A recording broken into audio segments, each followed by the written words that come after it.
To introduce myself, I'm Dr. Soumya Kini, an assistant professor in the Information Systems and Analytics department here at TAPMI Bangalore, and I'll be the host for today's event.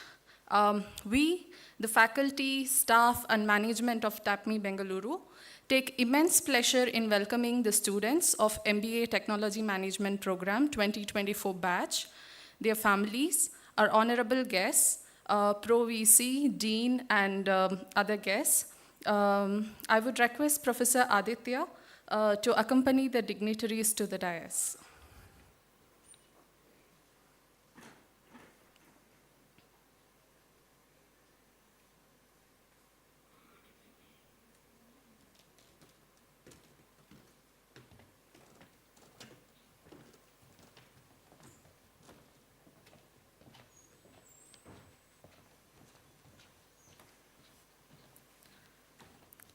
As a gesture of welcoming our guest, we would like to offer a small memento.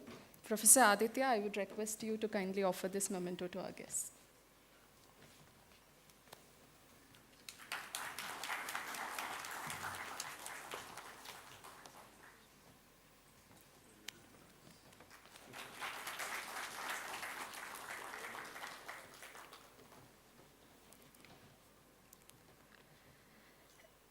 It's a light that illuminates the path ahead of us and helps us see the way forward.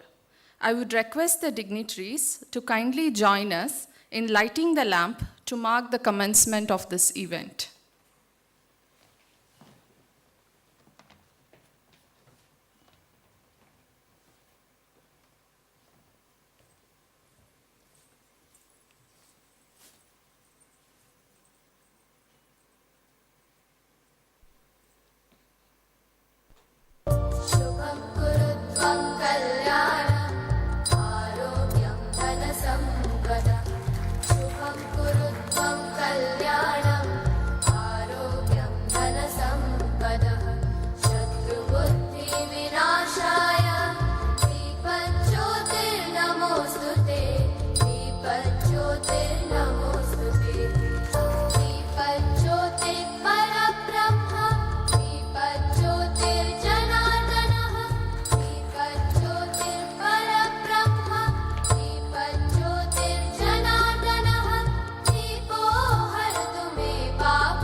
Thank you very much. As we march into new beginnings, one must not forget the roots from where we began. I now request you all to join us in fondly remembering our founder, Padma Bhushan Shri T.A. Pai, whose name has been taken to new heights by Pai Management Institute. Can we have the founder's video, please?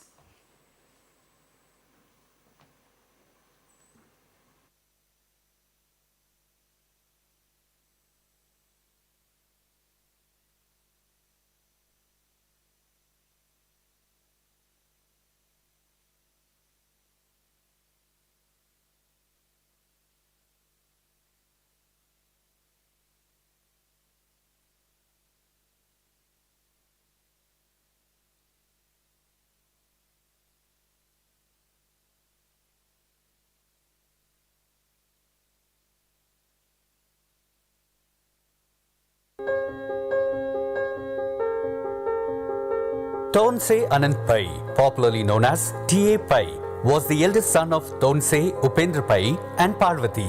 After spending his early childhood in Udupi, he studied at Sydenham College of Commerce and Economics, Bombay, and later attended International Summer School of Banking in Germany. T.A. Pai joined Syndicate Bank in 1943 as deputy manager, the bank that was founded by the Thonsai Pai family. After holding several positions in the bank and being the general manager from 1944 to 1961, he rose to become its managing director in 1962. In 1967, T.A. Pai was appointed as the chairman of Syndicate Bank. As a visionary political leader, T.A. Pai was an active member of Indian National Congress. He represented Udupi Assembly constituency in Madras Provincial Assembly and in Mysore State Assembly. T.A. Pai played a vital role in implementing Indira Gandhi's Dream of 20-point program. He played an instrumental role in establishing Food Corporation of India in 1965 as its chairman. In 1970, Government of India appointed him as the chairman of Life Insurance Corporation of India. He was elected to the Rajya Sabha from Karnataka in 1972 and appointed as Union Minister for Railways. He also held ministries of heavy industries, steel and mines, and civil supplies during the Indira government. An economist and an educator, T.A. Pai contributed immensely in establishing world-class management education institutes. Under his able stewardship, IIMB was founded in 1973. He made remarkable contributions as member of Mysore State Electricity Board, State Board of Secondary Education, Textbook Advisory Committee, State Fisheries Advisory Board, All India Choir Board, National Credit Council, and the Administrative Reforms Commissions. In 1977, T.A. Pai was elected to Lok Sabha from Udupi constituency. Looking at his interest in agroeconomics, he was appointed as the chairman of National Agricultural Commission. In enhancing India's collaboration with foreign countries, T.A. Pai made noted contributions to Indo-Polish Joint Commission on Scientific, Technical and Economic Cooperation, Indo-Hungarian Joint Commission, and United Nations Industrial Development Organization. Recognizing his services, in 1972, the Government of India honored him with Padma Bhushan. He was awarded honorary doctorate from Karnataka University, Dharwad in 1973 and by the Andhra University, Visakhapatnam in 1975. In 1980, he initiated the Manipal Institute of Management. After his death, the institute was renamed as T.A. Pai Management Institute. TAPMI is one of the top-ranking B schools of India today. T.A. Pai believed that it is possible to succeed, and his achievements proved his success.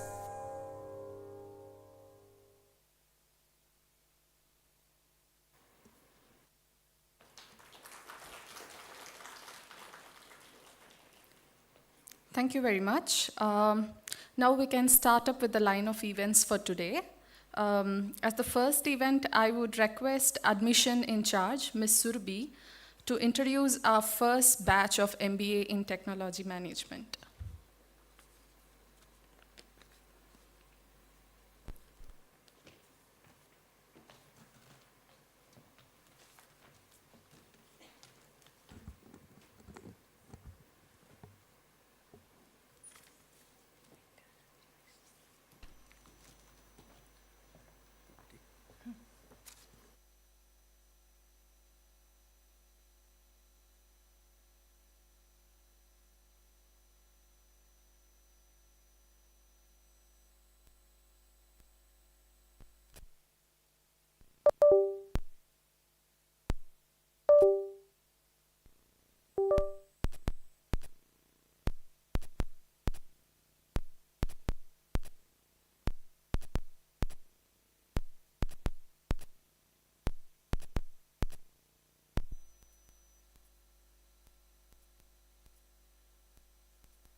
Good morning, everyone.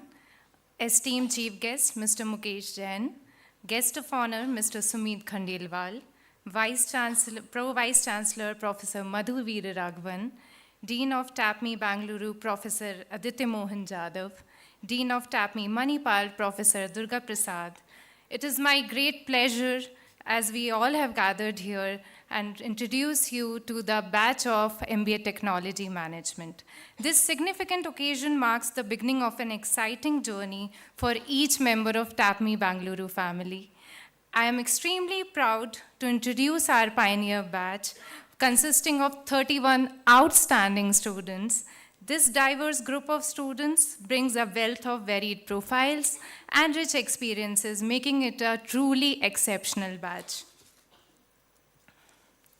Our cohort represents a rich of tapestry of cultures and backgrounds, bringing together students from various regions of India.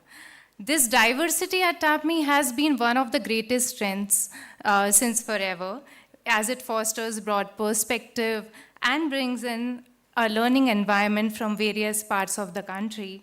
And this batch of MBA Technology Management is not an exception. As you can see, we have got students from all over India, ranging from northern part of India to southern part, to eastern part, to central part of the India.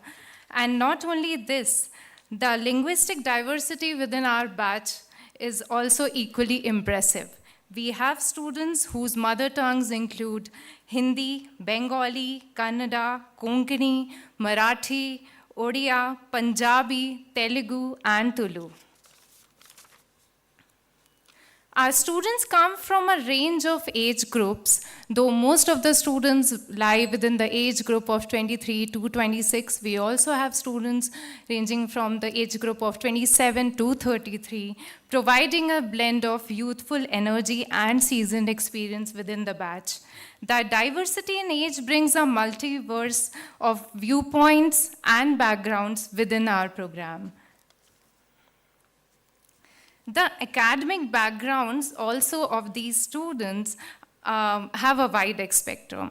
So we have 63% of students coming from engineering background, 24% students coming from commerce background, and rest of the students coming from science, art, and other diverse fields. And I would like to share that there's one student who has pursued BDS as a bachelor's degree. So we have a diversity in terms of their academic backgrounds also.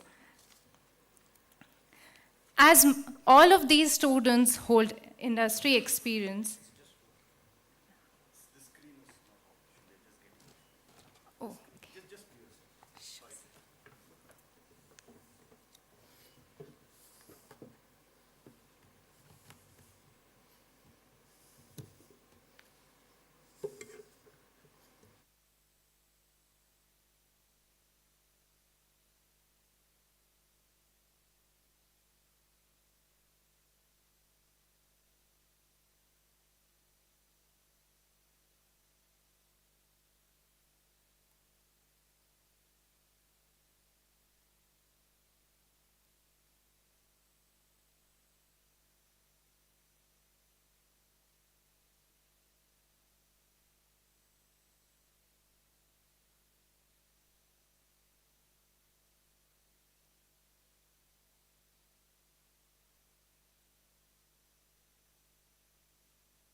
Sorry for the interruption. Yeah.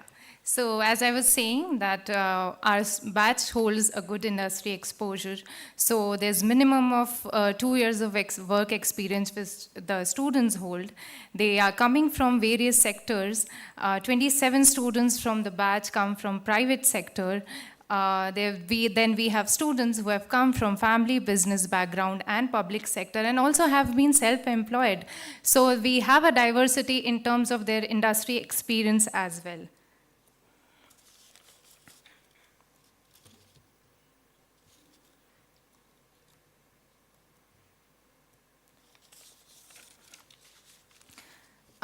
As I conclude, I'm very excited to play a video here. So this comprises of the passport size pictures shared by the students with us as of now. And I hope to replace these passport size pictures very soon with the snapshots of your experience within the campus. So please have a look at the cohort.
So thank you all for joining me in celebrating the beginning of journey of our students. Let's wish them all the very best for a successful and enriching experience within TAPMI and MAHE Bengaluru. Thank you so much.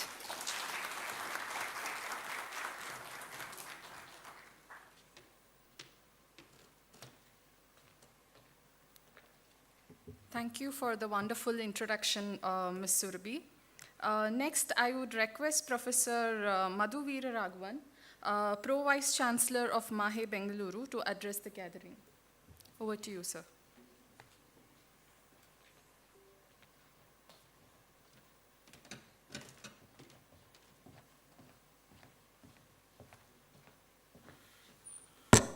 Oops.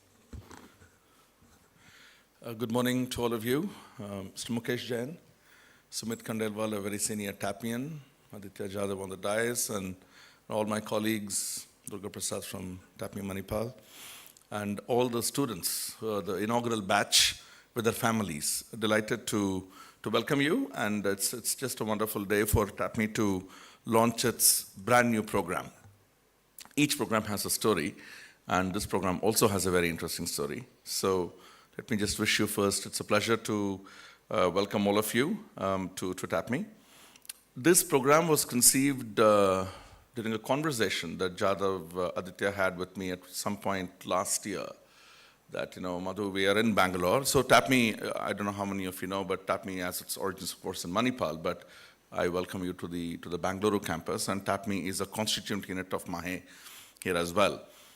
When we started TAPMI Bengaluru, it was really just an undergraduate BBA and one of the top BBA programs that we still run, and that's really how we started. But during the course of the discussion, when Jadav had with me that, look, we are in Bangalore, why don't we entertain the possibility of, setting up a really top-notch tech management program? And so I said, yes, absolutely, we should experiment and we should try and get this thing started. It's not been an easy start. There's a lot of time that Aditya and team have put together in bringing together what I think is one of the top tech management programs in the world. And I say this with a lot of confidence. I'm sure, Jadav, when you present, or faculty will present to you the design principles on how this program was conceived. Shreedhar's here and other people who have really contributed a lot, they will also talk to you about it. So, as we welcome you all to TAPMI, my thoughts go back to when we designed this course, right? We did 3 very simple things, and I will talk to that in a little bit. First, we made sure that we would benchmark this program against the best universities in the world. And we identified half a dozen universities that we felt we need to have a look at, right from NYU to Michigan to Northwestern to all of the top schools that actually run very specific tech management. Some of the schools run in India, they'll just do a little elective, they'll do some major somewhere here and there, and that's how they run. But that's not the intent that we began this journey with, right? Second, we recognize the fact that technology has been a critical input and interface in all the development improvements and innovations in India. Therefore, indeed, in any developing country such as ours or region of the world, name a revolution, a color, and we'll find the crucial presence of technology in its success. So we realized that this program has got to be run here in Bangalore. While TAPMI has its other MBA programs in Manipal, we thought those programs should not come here, but the focus of this program has got to be technology management, and that's really how it all began. So you can call the green revolution, the white revolution, the blue revolution, so on and so forth. But what's more, it's really true that any future revolution we plan for the future, it's got technology imprint all over it. And third, we're very specific that we're a convergence program, including technology, economics, and management. And that's why I said it's technology management. So the way, Aditya can correct me if I'm wrong, but the way we've designed this is 40% business, 40% technology, and I think 20% sectoral specialization. So idea is to give you a very deep, sort of broader sort of understanding in terms of business and well deep into technology. And that's really how we actually began this whole thing. Since the program is designed to evolve, the inescapable aspect of including development outcomes into this convergence program will become a reality for future faculty and students. If any of you who did any sort of understanding of the white revolution in India, Mr. Kurian would always, he was also a great friend of Rishi T.A. Pai. In fact, the video that you saw, I'm not sure if there's a picture of that, but there is a really interesting picture of Shri Kurian as well. And so he spoke about, development of man. You develop anything in a country, development of man is very important. So extension actually means the true development is the outcome of successful application and the management of technology for human development. So this entire program that you're going to be doing is really applied, it's really hands-on. You will obviously do some management courses, but bulk of your work, and if you've had a look at the program architecture, if you had a look at what sort of software you're going to be using, I'm sure there is, during the day, they'll sort of, roll out all of those interesting composition of how the program is run. You'll really see the value of what we're trying to do. So by this program, we're dragging in a huge responsibility onto ourselves, and that is ourselves as TAPMI. We are at the crux, the moot, and the vortex of the convergence of technology, right from the choice of audit, economics, and of course, development, man, woman, planet, all of that stuff is very important to understand. But it is going to be a very exciting phase for TAPMI, and I'm very sure you'll be all very proud eventually when you graduate, when you convocate into it. So just walked in today, so a couple of years to go. But when you convocate, you'll be very, very proud of what you've actually achieved at TAPMI. It is an amazing institution. I don't need to now tell you what TAPMI is about, because I'm sure you've done all your homework before you walked into this wonderful institute, into this wonderful university at MAHE. But anyone who knows anything about TAPMI in this country would really know that TAPMI stands for the highest quality in its teaching, highest quality of research, and the highest quality that we provide in terms of student experience. Everything that we do in TAPMI is so perfect, so precise. We don't leave anything to chance. We leave nothing to some sort of luck. We ensure that the faculty are, I'm sure Rajada or somebody else today will talk about, the actual faculty composition of teaching to this program. We really don't pick anyone and everyone to come and teach. We're very careful about the industry practitioners who come in and teach. So you will find a lot of completely different experience that you will get here than anywhere else. I take this occasion to warn is the right word, myself and my TAPMI colleagues that this course has the potential, because Durga Prasad is here, I think I should say this, I'm also TAPMI faculty at Manipal. I teach 60 hours of finance in TAPMI in Manipal. To overwhelm all other MBA programs. This Raji will not like this one when he sees this video or when I go to the induction on Wednesday, because I have to say something different. Because by its very nature, I think it is so invasive. Technology is so invasive. And beware, this is not your plain vanilla management module that you're going to do here. This is a constant presence in your thoughts and be omnipresent in your actions. This program is going to disrupt everything we know of management principles and education, and this might become, dare I say this, it might become our flagship offering, which has been the MBA core, which has been running for over 40 years at Manipal. We may even call this at some point the flagship offering. There is nothing like anything. There's nothing like anything we have done before, and this might be the only thing we require to do so in the future. And it has the potential to make us the dispensers of the best global governance management program, which means that our kinetics too will have to be commensurately at its best. But tomorrow, we cannot present the excuse we were not told about this. So I take great pleasure in welcoming all of you to this very, very exciting 2-year journey for you. And as far as MAHE is concerned, you are in the most beautiful. I was just talking to Mukesh and Sumit, who's a TAPMian, and spent a couple of very good years in Manipal. I don't know how many times you've been to Manipal after that, but he was talking about, Manipal is the only place that one should think of retiring, which I think is right. And given the beautiful, has anybody been to Manipal, the student community? Some of you come from their place, so here's when the monsoon is already there and it's raining cats and dogs. I'm off to Manipal in 2 days for the induction of the TAPMI MBA programs. So this campus, the vision of the campus is very simple. This is the last campus as a group that we're building, and therefore this will be an iconic campus. It's an evolving campus.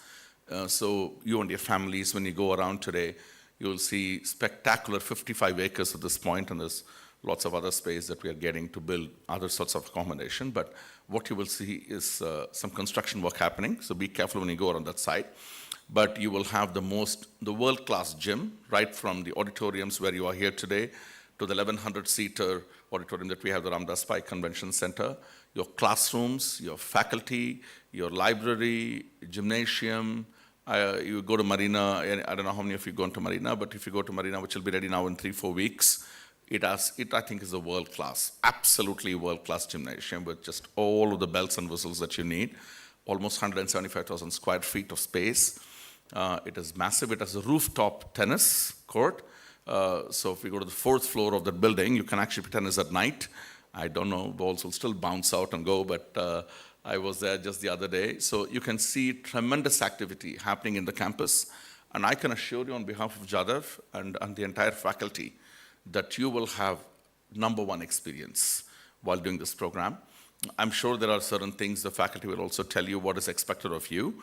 But certainly what we will be offering you is cutting-edge program, outstanding faculty. Some of them are already here.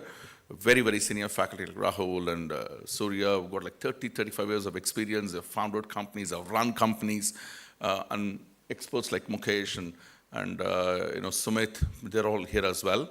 So we are going to be bringing top-notch faculty to you, because this is not a program where we do like a plain MBA core where a trained PhD faculty will come. That will also happen, but bulk of your focus is going to be on applied stuff. So I would want all of you to enjoy, and I thank all the parents here today for coming, and the families, for also sort of placing your trust. It is the first batch, so obviously thinking it is the first batch, how will it go? We ran a first batch of the MBA core years ago. We ran the first batch of the BKFS program some years ago, and today anybody who knows in the banking sector, you take the name TAPMI BKFS, I said that's the program we want to emulate. Many schools have tried but have not been successful in doing what we did at our banking program. We have an outstanding HR program, an outstanding marketing program, and we now have a world-class Technology Management Program. I think the only school, Aditya and others, that would come to my mind is the NYU Stern. Stern has a one-year tech management program, which I was looking at when Jada first proposed to me the idea of this program a year ago. And the program is very, very immersive, highly focused. And that's the sort of stuff that you're going to have here, with clear sectoral specializations. And the program chairs will outline to you how this is going to be done. So I'm not going to stand here and ramble too much. I want to welcome all of you to MAHE. I want to welcome all of you to TAPMI.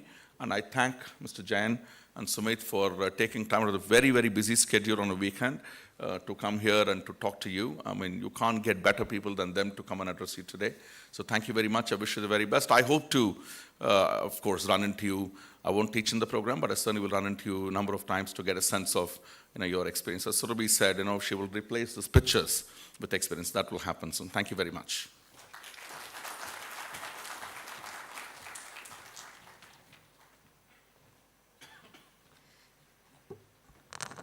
Thank you very much, Professor Madhu, for walking us through the conception of this program and the vision and plan you have for this program. I'm sure the students are quite excited and looking forward to have a very fruitful journey in this program. Next, I would take the honor of introducing our chief guest, Mr. Mukesh Jain. Mr. Mukesh is the CTO and VP leading AI-driven innovations globally at Capgemini. He is a techno-biz global leader with 28 plus years of experience working with legendary people like Bill Gates and Mukesh Ambani. He has led ultra-large product development at Microsoft, VFS Global, and many other organizations.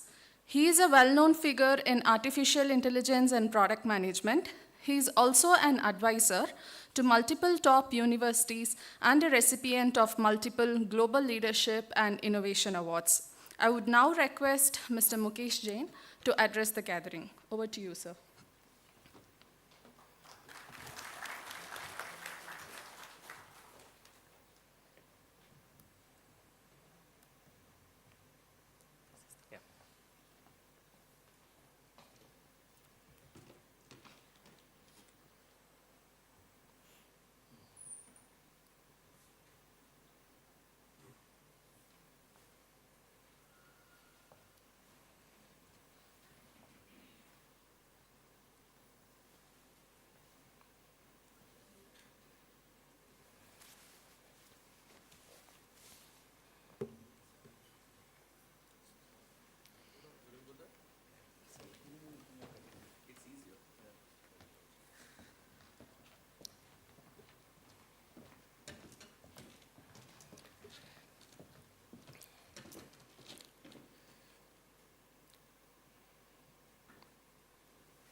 Nama Bengaluru, Jai Jinendra, Namaskar, and a very good morning to all of you.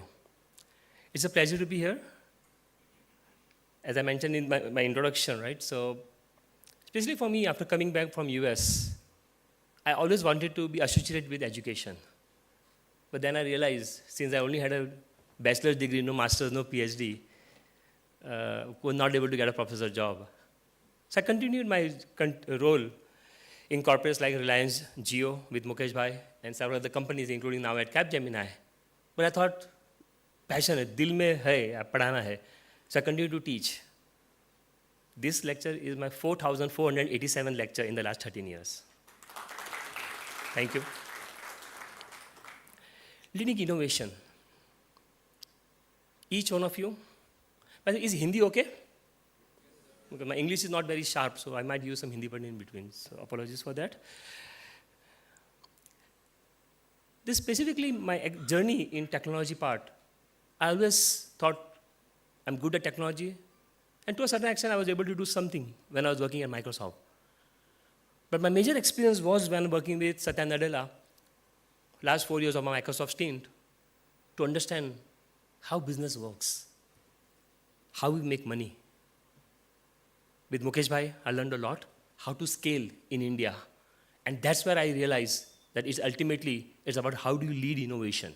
So technology management is the perfect match, bringing both. I went to the syllabus of TAPMI, it's amazing. I've been advisor to several universities, and in coming days, we'll be more active in TAPMI as well.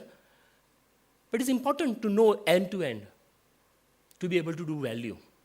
So that's why I'm going to share some of my experience, plus some tips about how we can make it happen. Okay? So my experience has already been shared. Some of you in the corporate probably are already using Outlook. Did you guys use Outlook? I built Outlook in Microsoft 1999. And you might have observed, you get a lot less junk in Outlook compared to other email provider. You can thank me for that.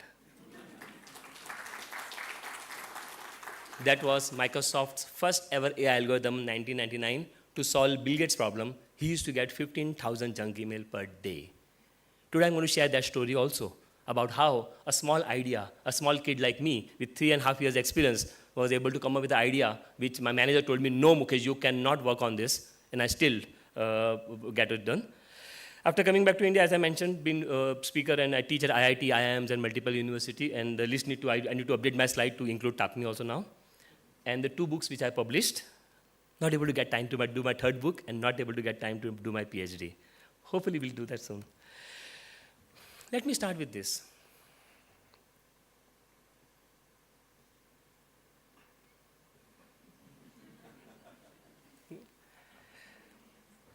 I know you all think, is this a stand-up comedy? It is not a stand-up comedy, you know that. But we all face this. 1998, my friend's brother got a job in Intel in US. I was fascinated by them. Like, wow, what did it take to get a job in US in Intel or Microsoft? Google, Facebook tha nahi wo time pe. He said, Mukesh, forget it. You can never get into Microsoft. Like you? Why not? No, Mukesh, you are not from IIT. You are not done masters. You are not from TAPMI. You stammer. Your English is poor. Mental block. I can never get into Microsoft. September 1998, I was surfing the internet. Some of you may know this sound.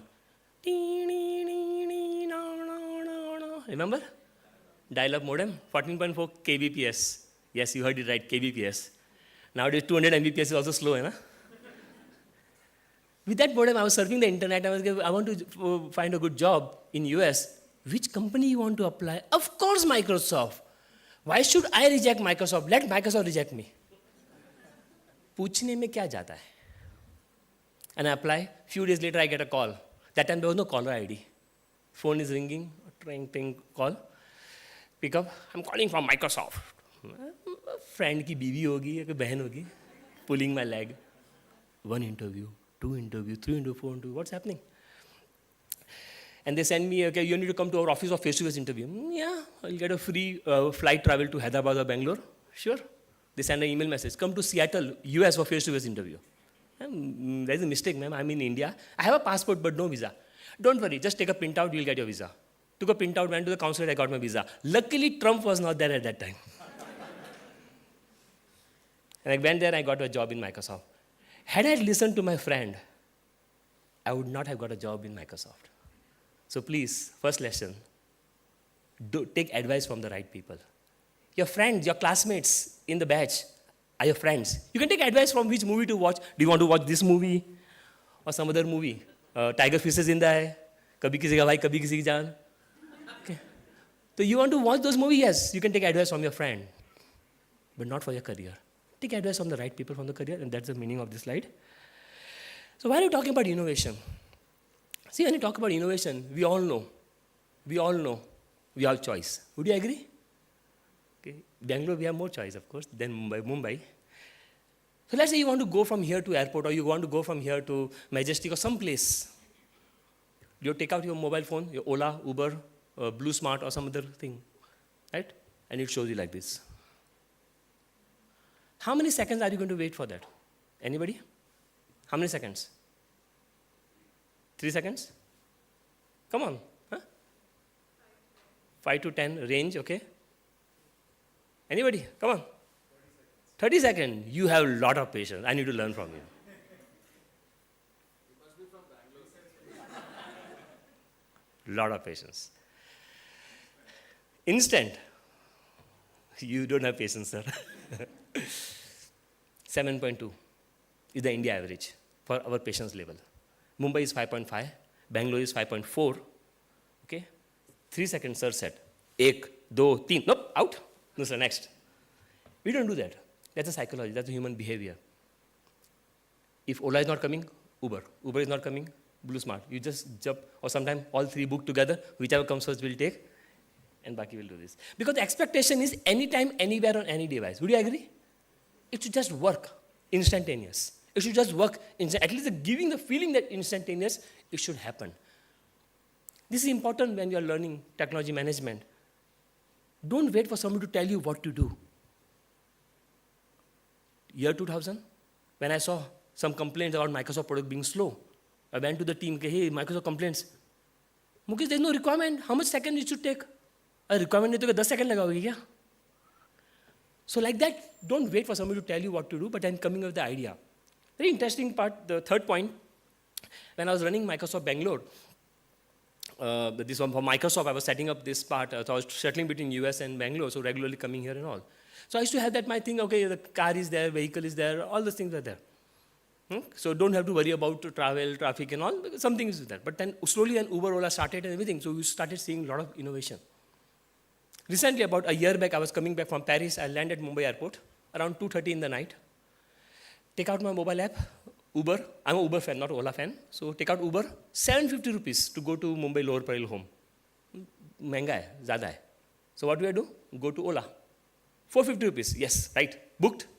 Left the airport. Few minutes later, I get a SMS from Uber. You tried to book, you did not book. Do you want to give a feedback? Are they always ready for the feedback? Single link, click. One question. Why you did not book? Price was too high, the vehicle did not come, you went with a friend, your baggage did not come, some options were there. Price was too high, done, submitted. Another SMS, apologies for the inconvenience, and few seconds later, here is your 300 rupees off for the next ride. Yes. 300 rupees, just by giving feedback. How did Uber know I left the airport?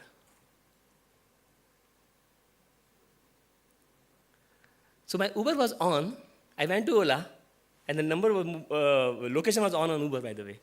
And I was moving, so the location on Uber, okay, Mukesh ja raha hai. Speed बढ़ गया, gaya, gone. But who comes up with the idea? It's not the software engineer, it's not the data scientist. It's the MBA grad, the product manager who comes up with the idea. Okay, let us understand the pattern of the person. This is what I need from the data science. This is what I need from the technology. So those are important elements to coming up with the weird, I'm sorry to use this word, weird and crazy idea. Only then becomes successful. And yes, you might have 10 crazy ideas, only one will be successful, that's fine. Who is counting? Nobody's counting. Right? People should know you, ये आड़े-तड़े idea लेके आएगा, ये crazy idea लेके आएगा. So you should be like that. And that is something I would suggest whenever you're thinking about innovation, think from that angle. The example I'm talking you to motivate to see that you're actually using this product, but you may not have observed. And that's something which I'm going to talk about in a few minutes, about how you can make your attitude, learning style slightly different to be able to learn from all this. See, I've been teaching for 13 years, so I can claim myself to be at least a junior professor or something, right? But yes, learning differently is more important than anything else. I was conducting a workshop, a faculty development workshop at BITS Pilani. I was doing the same thing for faculty, saying that, how can we teach our students some of these parts so that they can be more curious and learn from others? Just out of curiosity, how many of you use more than 5 UPI apps? Nobody? Two? How many? 5? I use 27 UPI apps. Anybody can guess why? Rewards, yes, ₹1 cashback आता ना, उसके लिए करता हूँ मैं. There's some more reason for that. Few more reasons. 2? Exactly. These companies are investing crores of rupees, building some good interface, building some good ideas, good marketing campaign, good something. Learn from those. Muft mein. That's why I use sometimes this, sometimes this, sometimes this. I learn from all of them so that when I go and teach, I can give them some good learnings there. Anyway, the goal expectation is how can we use technology for business to grow? Okay? And last but not the least, how can we compete on innovation? So these are some of the elements we should be aware of. This model, Kano, some of you may have heard about it, but if not, then you're going to learn this more. Kano was a scientist who suggested that things are in the 4 category. Delight, wow. And this is the phone. This is an 18-year-old slide, by the way. Why is Mukesh showing 18-year-old slide? I'm not that old, by the way, okay? 18-year-old slide. Why is he showing this? Because this was the phone at that time. At that time, if you have a camera on the phone, people say, wow, you have a camera on the phone. Wow, you can do email on the phone. That was the delight. Now we don't use that, right? Delight. More. Or dikhao, Amazon app, right? More options. Must have. Make and receive a phone call. And dissatisfy. Yeah, charging is a little difficult and all. What Kano suggested, everything becomes must have. So if you don't innovate, somebody else will take it and gone. So remember that part also. So 4 A's. I know normally when we play rummy or something, it's only 3 A's, but I'm not talking about gambling over here. I'm talking about A's. How can you be on the top? So 4 A's. You're climbing the ladder, starting with ambition, attitude, agility, and action. Let's go in detail. Ambition. Bada socho. Think big. Right? Ambition is the first step to success. The second is action. We are going to talk about that. Abdul Kalam ji, right? Dream is not which you will see while sleeping. It's something that does not let you sleep. Knowing where you want to go is important. Not necessarily always it will be concrete, but you can optimize it as you go forward. The first part is dream big. Believe that anything is possible. Believe. Right? Otherwise, it will not, right? You have to plan for innovation. I'll do this. Try to have some innovation, crazy idea and all. And you have to identify a role model. Find out. There could be somebody from the college. There could be somebody from the industry. LinkedIn is a good way to do it. Identify, okay, these are my role models. This is how I want to become going forward. And then try to follow footsteps. The other person may have done it in 20 years. You might do it in 10 years. Somebody might have done it in 5 years. You might do it in 2 years. So that's how you can be a little bit faster because somebody have tried it and you're just following them. Right? Set goals and you track it. And this is something which people don't do it well. Set goal and tracking it. It was very funny in 3rd year of engineering when I set my goal that I want to join Microsoft someday. People used to laugh at me. Okay? But I should track that regularly. It took me some time, but yeah, I got into Microsoft. Right? And then, of course, last but not the least, sustainability angle. I know there is a good program in TAPMI to do social internship. I would encourage you to do sustainability. Last year, I did a session at United Nations on sustainability with data. And I was able to talk about it, how we can tap into student knowledge and expertise to get more into sustainability part. So one example like that, Bada Socho, Mukesh Ambani ji, of course, coming up with Jio. So working with Jio with Mukesh Ambani was really a good experience for me. 2.5 years I worked with him and understanding the whole landscape. But the important hesitation I always had was, how would we know whether the network is working right or wrong? So I came up with this idea, we'll use artificial intelligence to understand when this network is going live. Okay? And that was the time where I suggested that let's give it for free. Now free, it was interesting, like why should we give it for free? The marketing team was all over me, Mukesh, you're a technology person, don't teach us marketing. I said, no, I'm not teaching you marketing, but I just think about it. If you charge 10 rupees for the SIM card, there'll be less people taking the phone. Simple logic. If you give it for free, more people will take. He said, yes, I agree. Fine. If I paid 10 rupees, 50 rupees, 100 rupees, if the network is not working, I'll always complain, right? We'll be unhappy with Jio. But if it's giving for free, what will the person will do? The person will say, network aa gaya. This was exactly the thing I showed in front of Mukesh Bhai. He said, exactly, we will do this. So then he asked me, what is the plan? I said, we will give it for free. But I will have a software on the phone to be able to monitor whether the person have 1 bar, 2 bar, 3 bar, 4 bar, 5 bar in that location that long. And that's how you would have observed somebody who have taken Jio SIM card in September 2016, that every week, every month, the network was improving.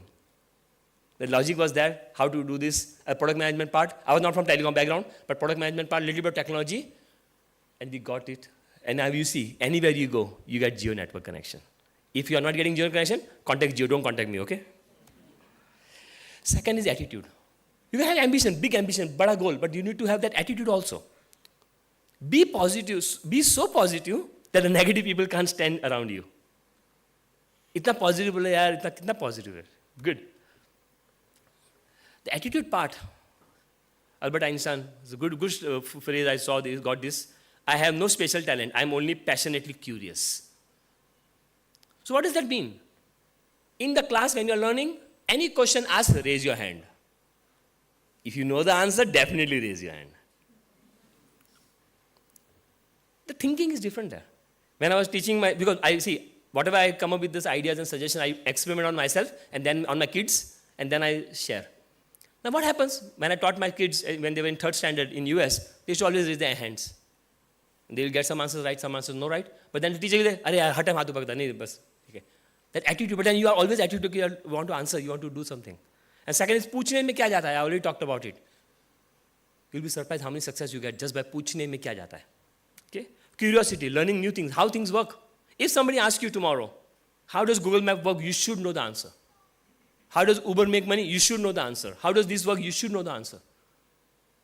If you don't know the answer, learn. Which means whatever you are using every day, the digital thing that you are using every day around you, you should know how that works.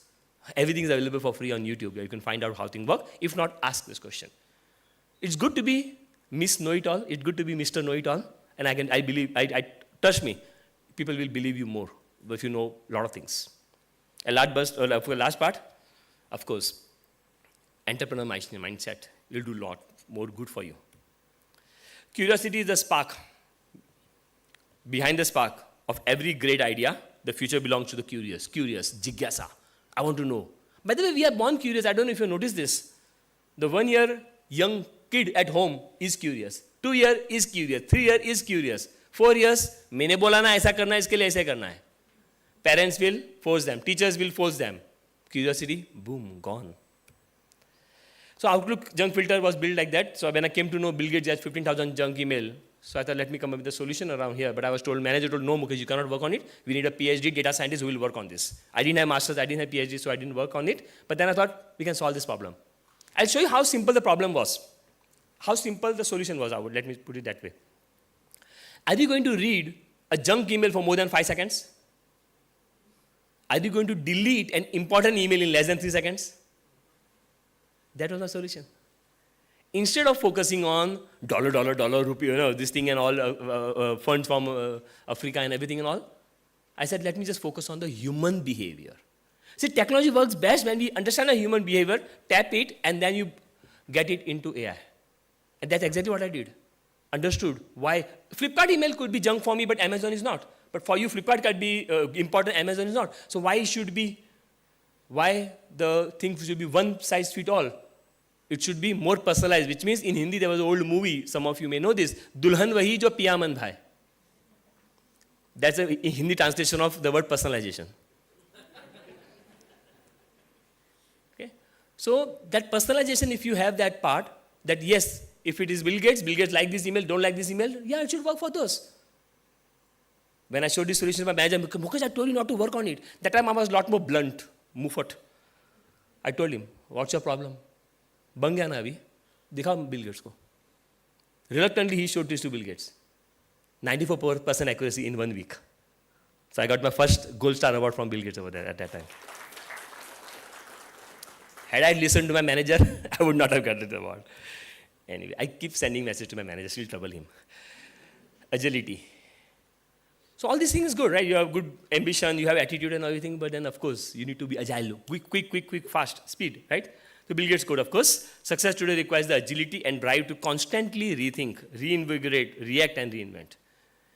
I had total 7 interactions with Bill Gates, 7. Okay? I counted, of course, yes, I count everything. And then, of course, I worked with Satya Nadella for 4 years, so it was a longer duration with Satya Nadella. But then every time I used to work with him, I used to always get some disappointment that I don't know this, and some excitement that, yes, I think I can work on this. So those things were there. What I mean by agility? And this is something which I will encourage you to do. Change your role or job. I'm saying role first. Every 2 to 3 years. Okay? You might know this movie, Bunty or Bubbly. In the Bunty or Bubbly's initial voiceover, Amitabh Bachchan says, कुछ लोग होते हैं, सारी जिंदगी एक काम करते हैं. कुछ लोग होते हैं, एक ही जिंदगी में सारे काम करते हैं. And that's something which I got excitement for me. And right from my time at Microsoft, 13 years, I changed 6 jobs in Microsoft. After that, I kept changing jobs. Now at Capgemini, 6 years. People, oh, you're stable now in Capgemini. It's not about stable. I changed 4 jobs already in Capgemini. Do things which you like, which you enjoy. You become a lot more all-rounder. I'm not saying everybody should do the job, but yes, if you're agile, if you're changing job, you will learn a lot more. You will grow faster. When I was interviewed by Capgemini, the CEO asked me about it, and then just to show off, I know everything except sales and HR. So my CEO started laughing. I said, why are you laughing? I said, nothing like that. Okay, fine. Then I realized I was doing a lot of sales at Capgemini. And last 1 year, I'm also taking care of HR analytics. So I realized why he was laughing. He knew that I was going to do all this part, right? So yes, now I can say I completely done 360 degree. Adaptability, embrace change. Change are going to come a lot more, faster than we think, right? Are you active on LinkedIn? How many of you have more than 5,000 connections on LinkedIn? Okay, some of you, some of the leaders are there. 2,000 at least? Some of you? The picture is baki hai. I'll give you a simple formula. You can exceed, and once you exceed, you can send me a note. Number of years of experience, multiply by 1,000. Simple formula. Okay? Do it. Continuous learning, push versus pull. This is something which I strongly believe. Right now, the learning is limited because we are on Google. I want to learn this, type, written. Now ChatGPT even worse, right? You type something and you get the answer also. But there was a time, there used to be encyclopedia. Physical newspaper which was, I saw in the campus the newspaper, the physical newspaper, which is good. Because when you are looking at newspaper, encyclopedia, some books, we don't know what I'm going to get. I read it and I get new knowledge. Push methodology, new knowledge. Compared to pull, I want to learn ABCD. Type on Google ABCD. You only get to know ABCD. You will never know unknown.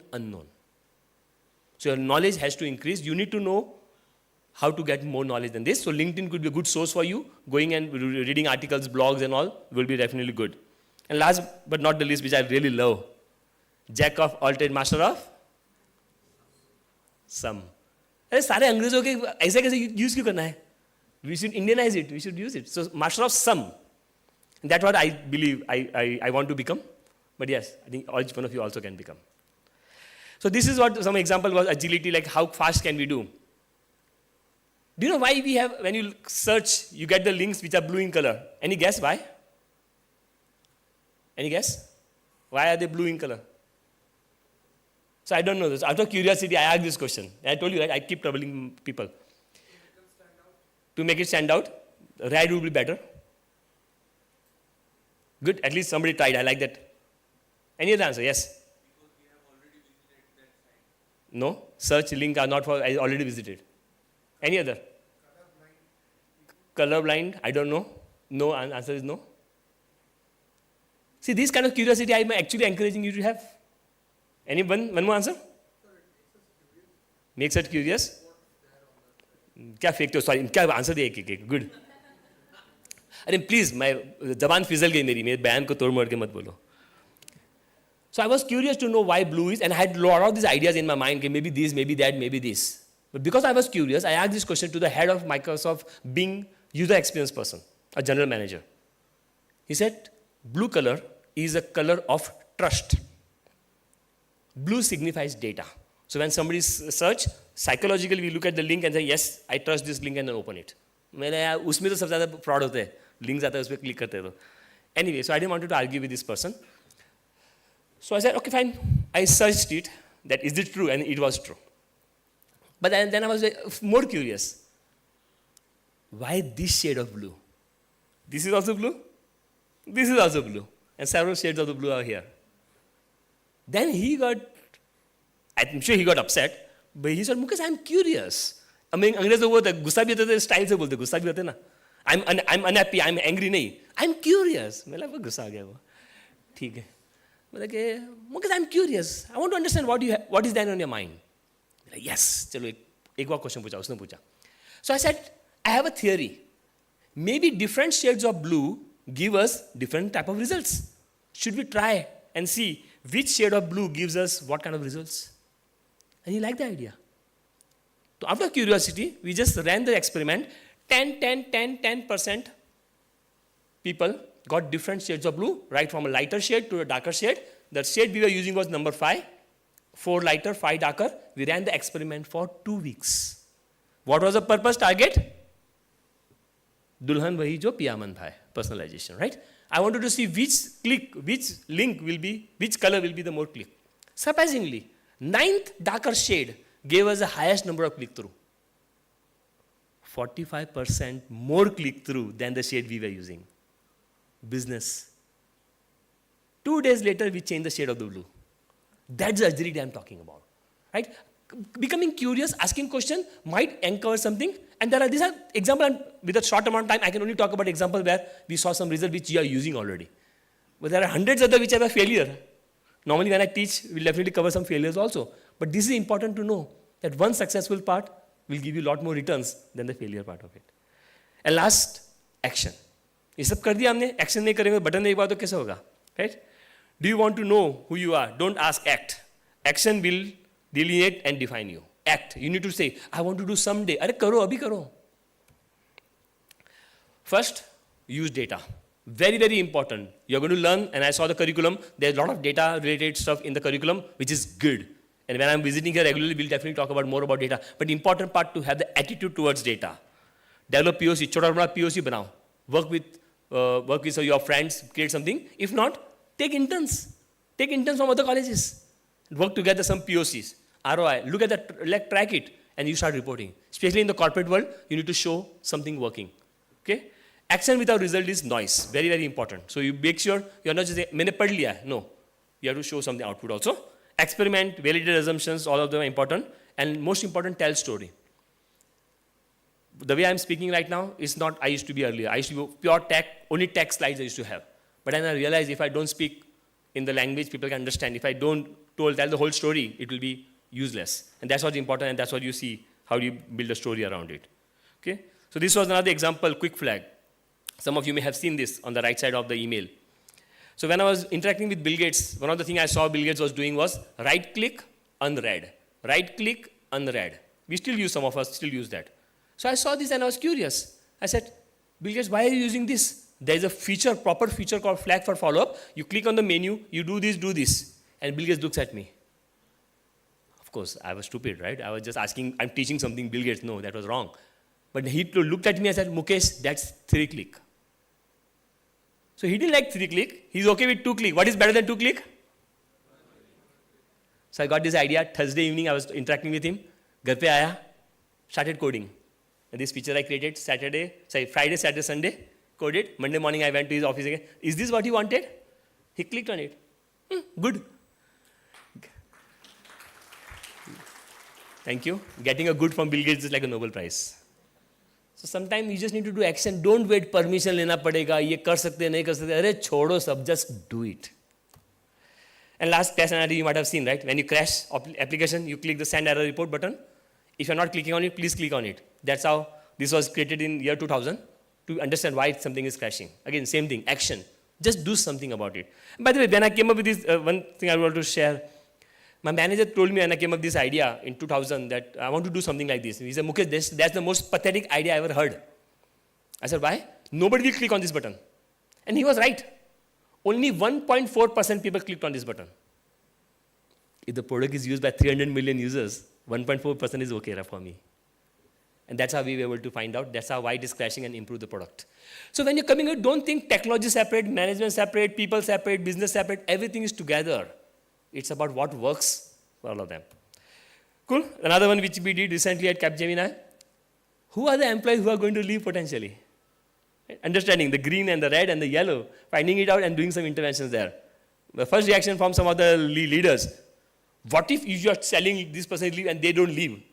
Fine, if you have a better solution, then use it. So conclusion, just want to make sure I'm on time. Conclusion, the industry expectation is ability to leverage tech, data, AI, your connections, anything for business value. That's a simple one. Money, if you are helping organization to make money, they will love it. If you're helping organization to save money, they will love it. If you're helping organization to improve customer satisfaction, they're going to love it. And that's what wow factors are. Except for a few cases where it is an NGO or a government organization, that's why they are doing it for a greater good. Otherwise, all the businesses will be about how do you get business value. How things work, I'm repeating this again. You need to know how things work. Simple. It was interesting when I joined Capgemini. Few weeks later, I got a call from my CEO saying, Mukesh, what about this technology? I said, I'll get back to you. I felt like somebody slapped on my face. Somebody asking me a question, I'm not aware of the technology. Okay? I learned a few days later, I told him. Few weeks later, again he calls me, again has the same situation, another slap on my face. Few weeks later, he calls me and I say, this is how it works. I felt a little bit good. Few months later, I started calling my CEO. By the way, this news incoming, we should be ready about it. How things work is important. You need to be at a position where people love you, people come, people want your company. Okay? Ability to come with idea opportunity is very, very important because that's how people will hire you. If I'm hiring a product manager for my company, it better be on the spot coming up with the idea. And by the way, I'll give you the question also. What question I ask? Mostly MBA grads. The question I ask is, what is the biggest problem in your city? Invariably, suppose same as a copied answer. Traffic problem. Then my same question again. Okay, solve it. I did not find a single good solution yet somebody have given me answer. So this is the question I given to you. If you get interviewed by me, be ready for an answer with that.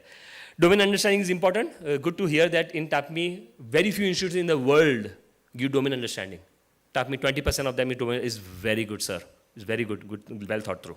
And continuous learning, again I'll repeat, jack of all trades, master of some. So some of these things I did at Capgemini, which is Monday, Tuesday, Wednesday, Thursday, every day some event. Monday was more of a ideathon. People come with the idea. Initially I used to get 10, 15 people. Nowadays I get 400 people there. Monday, every day, Monday morning, 12 o'clock. Tuesday, 12 o'clock. Every day one event, optional. Aana to aao, nahi aana koi baat nahi. Tuesday, tech tips. Some experts will come and talk about technology. Ye aise hota, wo aise, some technology tips. Wednesday, I love it. Innovation of the week. Imagine people doing some small innovation coming and presenting to me, a CTO of the company, what innovation done. The confidence goes up. Thursday, Guru Gyan. I launched this in 9 countries. I have not changed the name. It's still called Guru Gyan. And this is a place where people, experts who have been in the industry, who have done something, they'll come and share. And then Friday fun, Friday masti, we do it. And this have actually helped create more innovation at Capgemini. Okay, so this is last slide on the model, how it look like. So bottom is product offering. You should be very clear about your company when you go there. What are they offering? So when you're learning, be curious about those companies. Call yourself, does this work? Hotmail is a great product. How many still use Hotmail? Nobody? I still use Hotmail. Some of you, okay, thank you. Keep using that because I have Microsoft shares still. So price bidding, okay. Okay, so product offering should be quality of service. Microsoft launched Hotmail because in 2005, dongles are introduced. What is the relation between dongle and my Hotmail? Because dongles were introduced, we have started using Hotmail on our laptops on the go.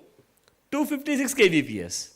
जबकि office में थे तो 2 Mbps, 4 Mbps, because of which we never realized that Hotmail was slow. When you start using dongle, अरे इतना slow है. Gmail came very, very fast. Boom. Microsoft had 87% market share. Now it is down to 14%. Anyway, it's documented in my second book. I'm promoting my book now. Adoption and satisfaction. Are people happy about it? Yes, we are using IRCTC. Are you happy about it? To a greater extent. Because option nahi hai hamare paas.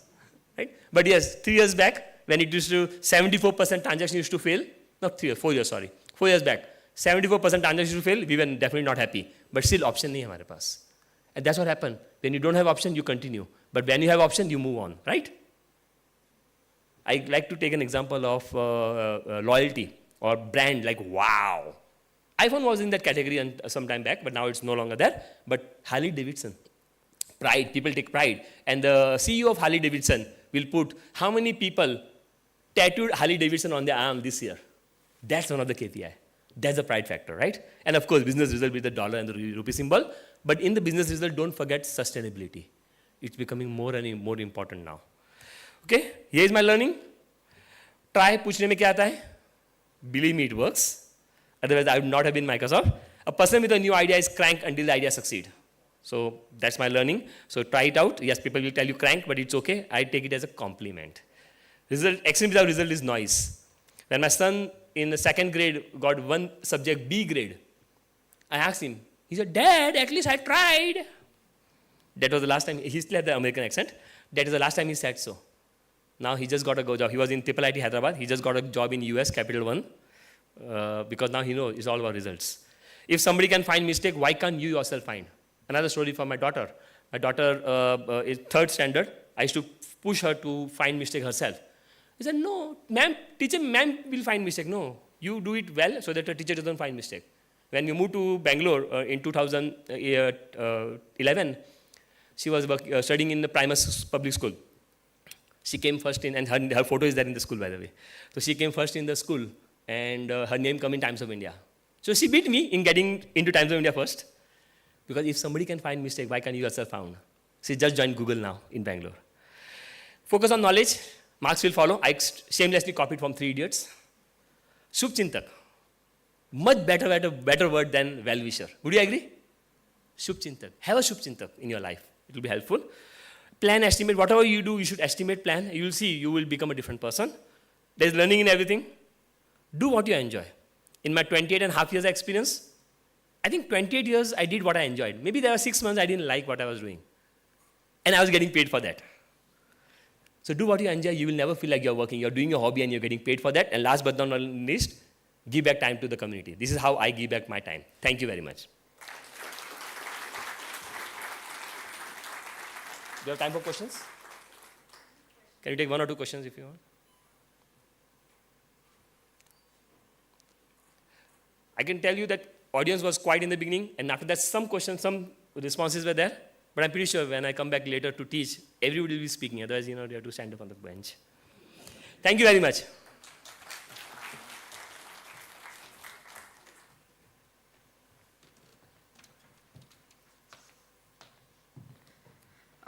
Thank you so much, Mr. Mukesh. Firstly, thank you so much for taking out time amidst your busy schedule and being with us here today. And secondly, thank you so much for sharing your inspiring journey with a nice tinge of humor. I can sense that you have ignited the spark of curiosity in the minds of our students with lovely smiles on their face. And I would request Pro VC to felicitate our chief guest, Mr. Mukesh, with a token of gratitude.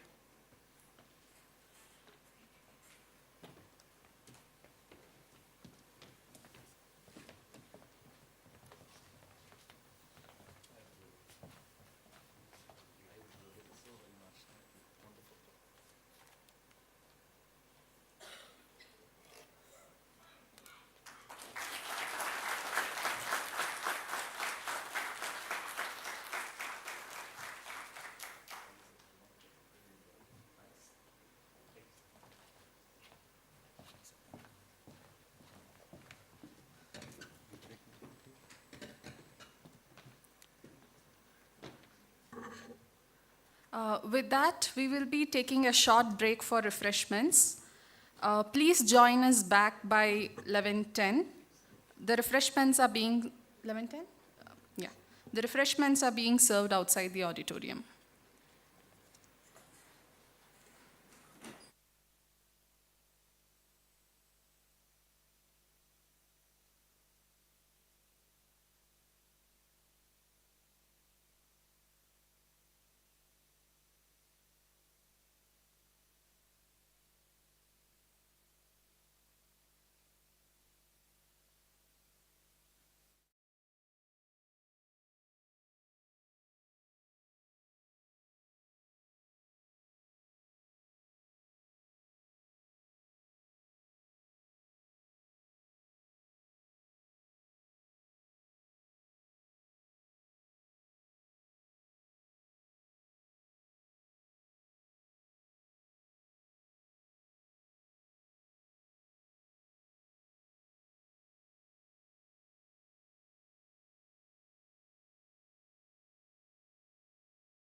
Welcome back.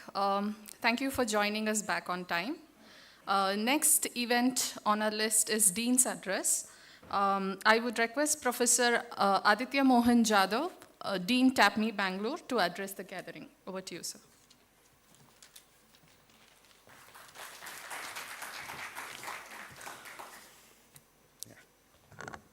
Good morning to all of you. Mr. Mukesh Jain, VP and CTO of Capgemini, Mr. Sumit Khandelwal, co-founder and CEO of Zozoday, Professor Madhu Virraghavan, the Pro VC of MAHE Bengaluru, he had to leave due to some personal reason. Professor Durga Prasad, the Dean of Administration of TAPMI Manipal, my colleagues from MAHE Bengaluru and my colleagues from TAPMI Bengaluru, parents, respectable parents, and most importantly, all the aspiring managers of MBA Tech batch of 24-26.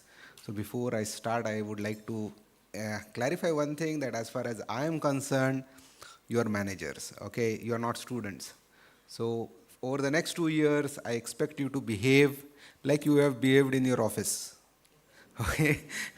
And not like what you behaved in your schools, okay? You're not coming back to a school, though we call ourselves a B school. So just wanted to clarify on that, okay? You all start a new stage of your life today, a new journey towards professional excellence. And I thank you all for choosing TAPMI Bengaluru and all of us to be part of this journey. But before we go ahead, I would like to take a few minutes to introduce you and the two guests on the interesting idea of TAPMI Bengaluru. As far as I am concerned, TAPMI Bengaluru is an idea, okay? It's not an institution yet. The day it becomes an institution, many of us will move on to different roles, because once an institution gets established, nothing new happens there. So as far as we are concerned, we are always a budding idea. Okay. Now, TAPMI Bengaluru is interesting because it has born out of a confluence of two very interesting institutions, very established institutions. The first is the Manipal Academy of Higher Education, MAHE, and the second is the Pai Management Institute, Manipal. Okay, so these two institutions came together to start TAPMI Bengaluru. Okay, so first I will just like to take through what exactly MAHE stands for, okay, as an idea. So there was a doctor who got a job in Singapore and was planning to go abroad. That is a dream I think 90% of you would have once you graduate, a job in US or Singapore or somewhere else. But this doctor, on the suggestion of his mother, decided to stay back, okay, and decided to dream or dare to dream of empowering people in terms of their health and wealth. Okay, so this is a doctor, MBBS doctor. Okay, he decided to provide world-class education in a tiger-infested small town of Udupi. Okay, it was a tiger-infested town in the store. Okay, and I am talking of 1940s. I'm not talking of today's time, I'm talking of 1940s. Okay, and what did he do? He started two banks, the Syndicate Bank and the Corporation Bank. He started a medical college, okay, the Kasturba Medical College. He started a Kasturba Hospital, which is considered one of the best hospitals across the coast of India, western coast of India. Then he started a plethora of education and institutions in that small place. Okay? Then the government of India, instead of supporting this initiative, actually decided to ban him. Okay? So he, a doctor, went to Supreme Court and got permission saying it's a fundamental right to work. And the fundamental right does not discriminate between what work I am doing, and hence his landmark ruling of 1951 opened up the idea of private professional education in this country. I am talking of none other than Dr. TMA Pai, the founder of the Manipal University, Manipal Academy of Higher Education, and Manipal Group, the first founder that we have here. Okay, a doctor. He could dream. And that's what we believe in. Okay? Now what is it? Today, right? MAHE is an institution of eminence declared by the same government of India. Okay, so it is declared amongst the top 10 institutions as institution of eminence. Means what? We are excluded from all other regulatory, though we follow all the rules of the government, we are not bound to, but we have still decided to follow it. Okay, boast of the best educational facilities. You go around, I would suggest the parents and all, before you leave, just go around.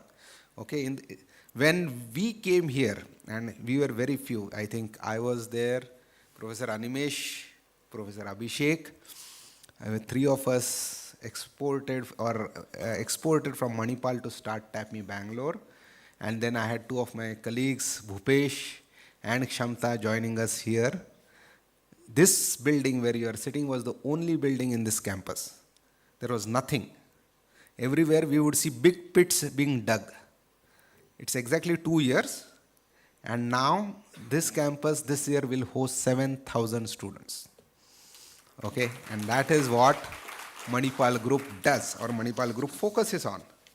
Okay, because it believes in providing the best facilities to that, right? You go to Manipal, you go to Bangalore, you go to Jaipur, where the plethora of universities of the Manipal Group host, or you go to any of the Manipal hospital chains, which is part of the group, right? We are the second largest hospital chain in this country with 9,500 beds, the Manipal hospital chain.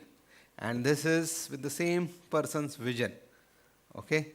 And you will always find one thing common, that is, quality. There is no compromise on the quality, okay? Now let's go to the second founder. I don't have to introduce him much. We have already seen the video. And there are people I know, okay, due to my family background or whatever you might say, who boast about one thing they have done in their life, okay? And look at the things he did, In his short life, what he started 2 banks, he nationalized one, okay, right? He became the minister with Indira Gandhi.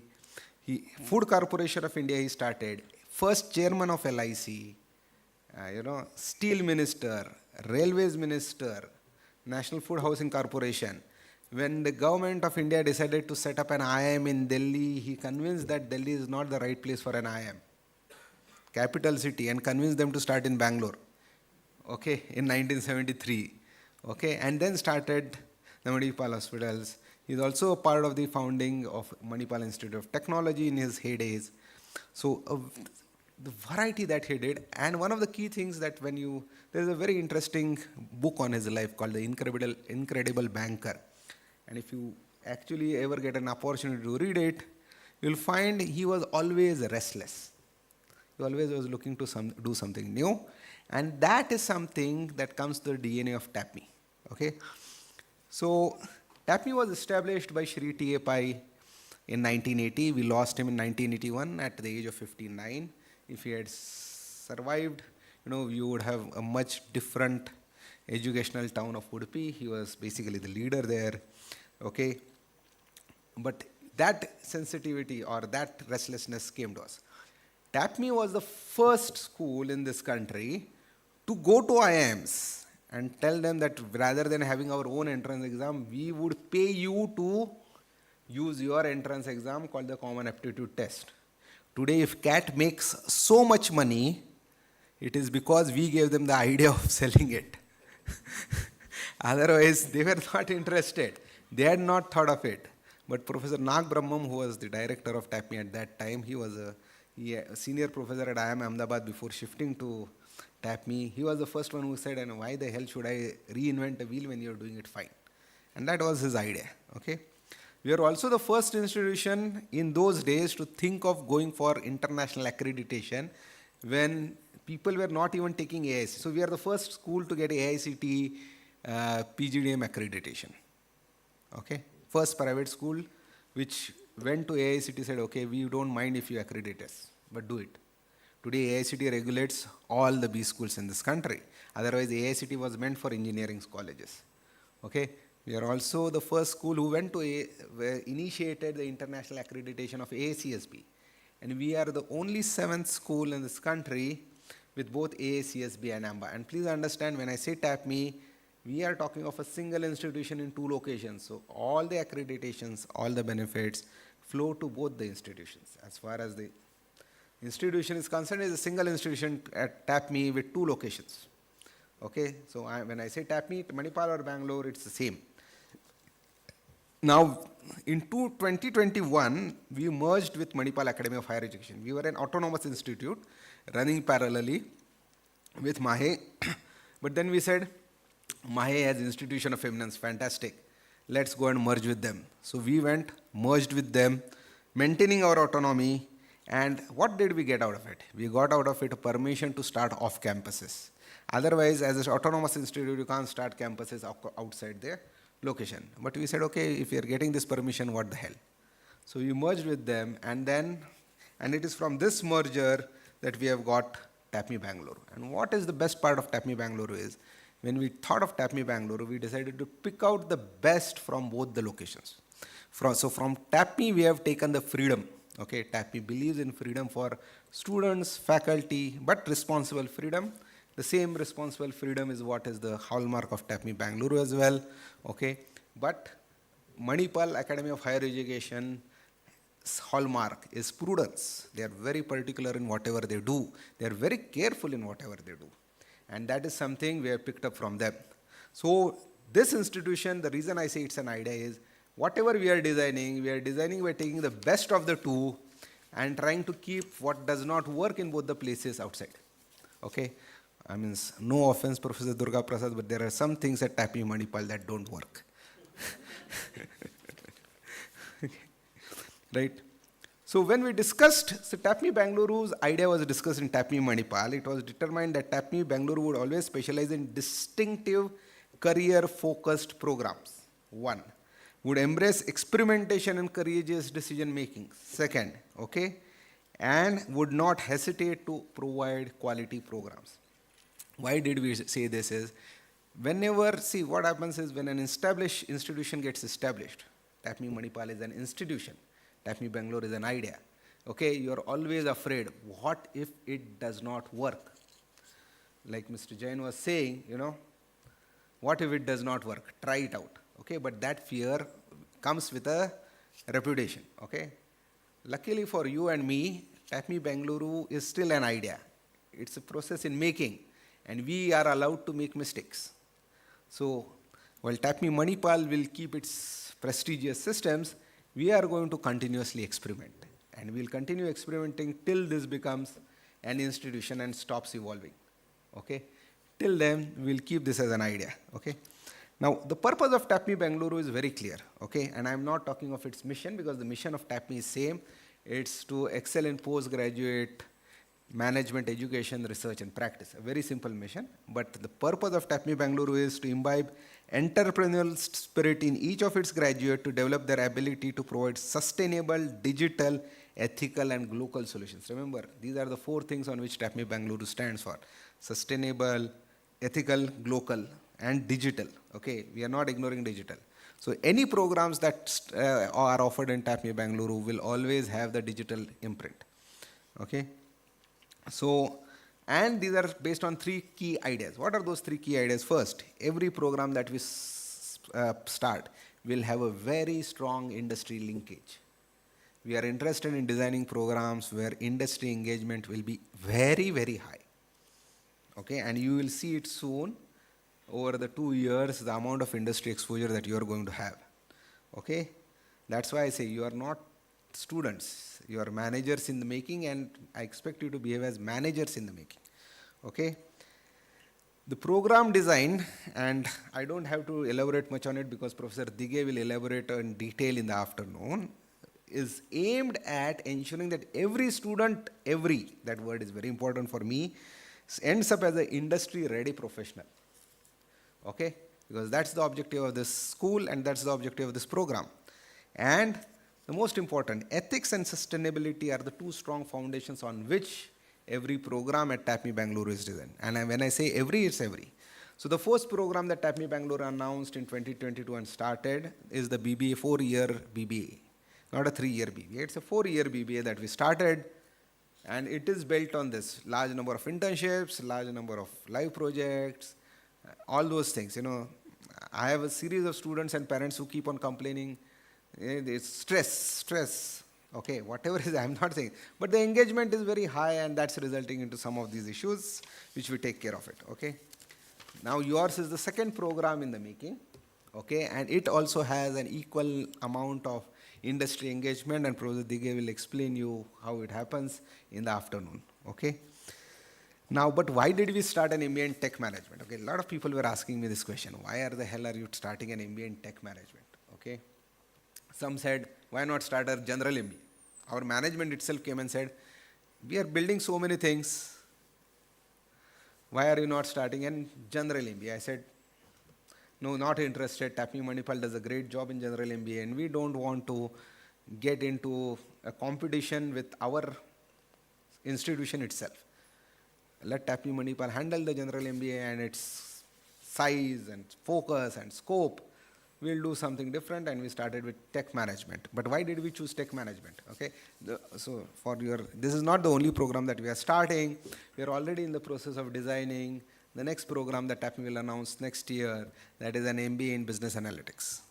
Okay, and then we might have an MBA in executive MBA with 5 years work ex. All those things that TAPMI Manipal are not doing is what we will do. If we fail, it's okay. But we'll certainly do it, okay? But what came in our mind, Professor Madhu also already discussed tech management. Why tech management? So what kick-started our thought process on tech management was something like this, okay? There was a tech avalanche, okay? I will not say surge, increase use. It was a tech avalanche when COVID hit, okay? Suddenly everyone thought the world has stopped, and then tech was the only way to restart the world, and suddenly you find so many startups, so many companies, everyone coming out with a new tech solution. The tech avalanche, but what has that avalanche done? Okay, while the benefit of that avalanche, or the beauty of the avalanche, was that we could survive COVID and actually grow in that period, it is this year where we are actually seeing the backlash. Okay. Look at what's happening with IITs. Look at what is happening with so many engineers. Look at the slowdown. I was reading a very interesting article called as the silent layoffs. Okay, the number of layoffs that are happening across the tech sector because the tech is changing. Okay, and so there are students and people who are consistently asking a simple question: how to keep up with this changing tech space, and most importantly, do we really need to keep up with this changing tech space, or do we really need this tech? That's the question, okay? And no one is able to answer. So the fear of, missing out, okay, which was basically a term Gen Z or later on used, is now one of the key factors in companies. So companies saying, oh, this new tech has come, I need to have it. I was having an interesting discussion with Mr. Dilip Jose, the head of Manipal Hospitals, and he says that my doctors are so afraid that Apollo, our nearest competitor, has an technology that we don't have, that whether it's useful or not, they want to buy it. Okay, so an MRI machine costs 3 crore, they still want an updated MRI machine. What will you do with the old one? And it's not a small machine, an MRI machine takes a whole room. But they still want it. That is what is the biggest. Now look at the second portion. The regulators all across this globe, okay, all want to regulate technology, okay, but unfortunately I have no idea what's happening. Okay, so how will you regulate something you don't know, right? Then the governments, on the other hand, are also interested in growing startups, and we have here with Sumit, who has his own company, and he's going to share his own experience on how startup journey went.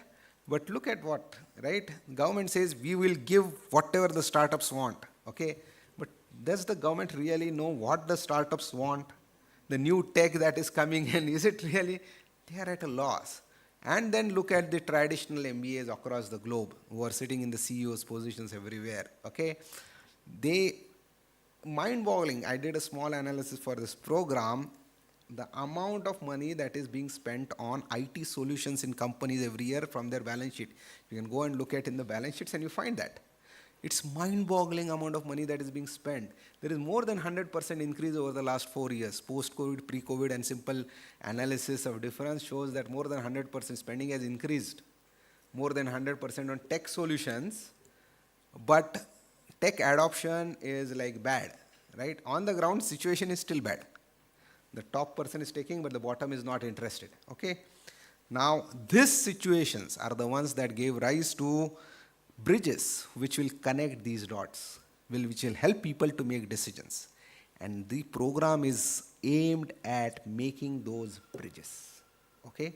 Or what we call tech adopters. What I want is all of you to become the best tech adopters that are possible, who will help the companies, the governments, the individuals, in whatever form possible, to actually understand technology and adopt it. Which is the right tech? Should we even spend so much amount? Can we have a cheaper technology? Do you really need to upgrade? Is every training possible? Right?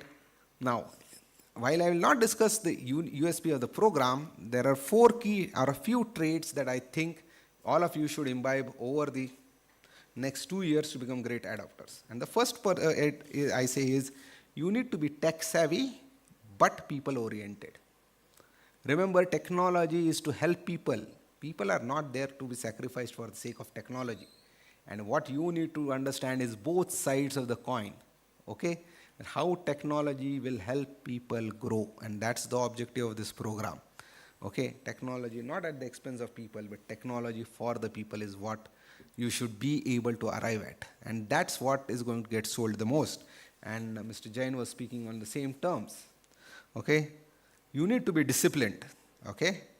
So today is the last date when you will ever come, if anyone has come late, and no one has come late, but I'll tell you, ever come late to the school. We are very particular and disciplined, and Professor Animesh in the afternoon will discuss why we did do that, all those things. We expect you to be disciplined, but adaptable. Discipline really leads to rigidity. Rigidity is bad, okay? We want you disciplined, but flexible enough to understand and change as per the situation, okay? Both self-discipline with adaptability is what will help you grow a lot. You need to be smart, okay? Means what? If there is an opportunity to grab that will help you grow and make money, and Mr. Jain gave us at least 4 examples in his talk on how he grabbed those opportunities to grow at Microsoft and Capgemini and others. Okay, you need to be smart, but empathetic. Okay, right? A lot of times opportunities are at the cost of people. They might be people in your family, your near or dear ones, or your colleagues and others. That's not how you grow. Okay. After some time, you'll find that you are alone in the whole system. And this is not a fight you can do ever alone. Career is not a fight. Career is a journey. Okay? So you need to be empathetic, but smart. Don't let go of an opportunity, but exploit it in such a manner that, it helps you and the others to grow. Okay? All of you, all 30 of you, I would be happier if all of you help each other grow rather than compete with each other for that 1 mark here and there. Okay? Because no one remembers what marks he got in the 2nd and 3rd standard, you are still here. Okay? So marks are not the basis of any analysis here. Just remember that. And last but most importantly for me, okay, is that you need to be adventurous yet ethical. Okay? Adventurism can easily lead to doing things wrong. Go wrong, right? You might make mistakes. Failing is allowed in this institution. I am telling you today itself. I don't care if you fail, okay? That's never going to hurt you. But any unethical behavior will not be accepted. You need to build in that ethics, okay? Because ethical people will go much longer in life than unethical, okay? Short-term gains really don't make any difference, right? Even government taxes short-term gains but allows capital gains to be untaxed. Remember that, okay? It comes from that thought, okay? Be adventurous. Take as much opportunities as you have, because I will promise you one thing, okay? That at TAPMI, we are committed to providing you a plethora of opportunities for you to achieve your dreams, okay? But it will be your responsibility to get up and grab those dreams and make the best of your life. So, thank you and welcome once again.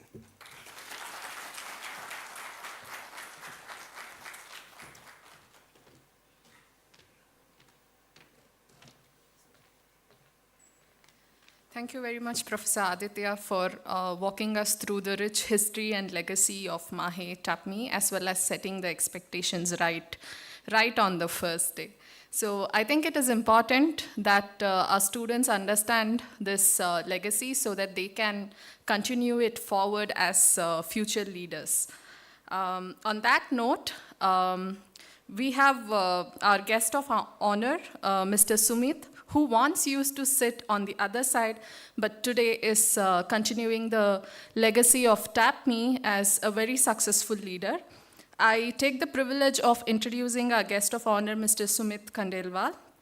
Mr. Sumit, a seasoned entrepreneur and business leader, currently serves as the CEO of Zozo Day. Zozo Day is a pioneering company revolutionizing the rewards and incentives industry through its innovative SaaS platform. With over a decade of experience in various domains, Mr. Sumit has demonstrated exceptional strategic acumen and a deep understanding of market dynamics, driving Zozo Day towards unprecedented success and growth. Prior to his entrepreneurial ventures, Sumit had a rich corporate experience in some of the leading organizations, and a special mention that he holds a PGDM in Marketing and Finance from TAPMI Manipal. Welcome, sir.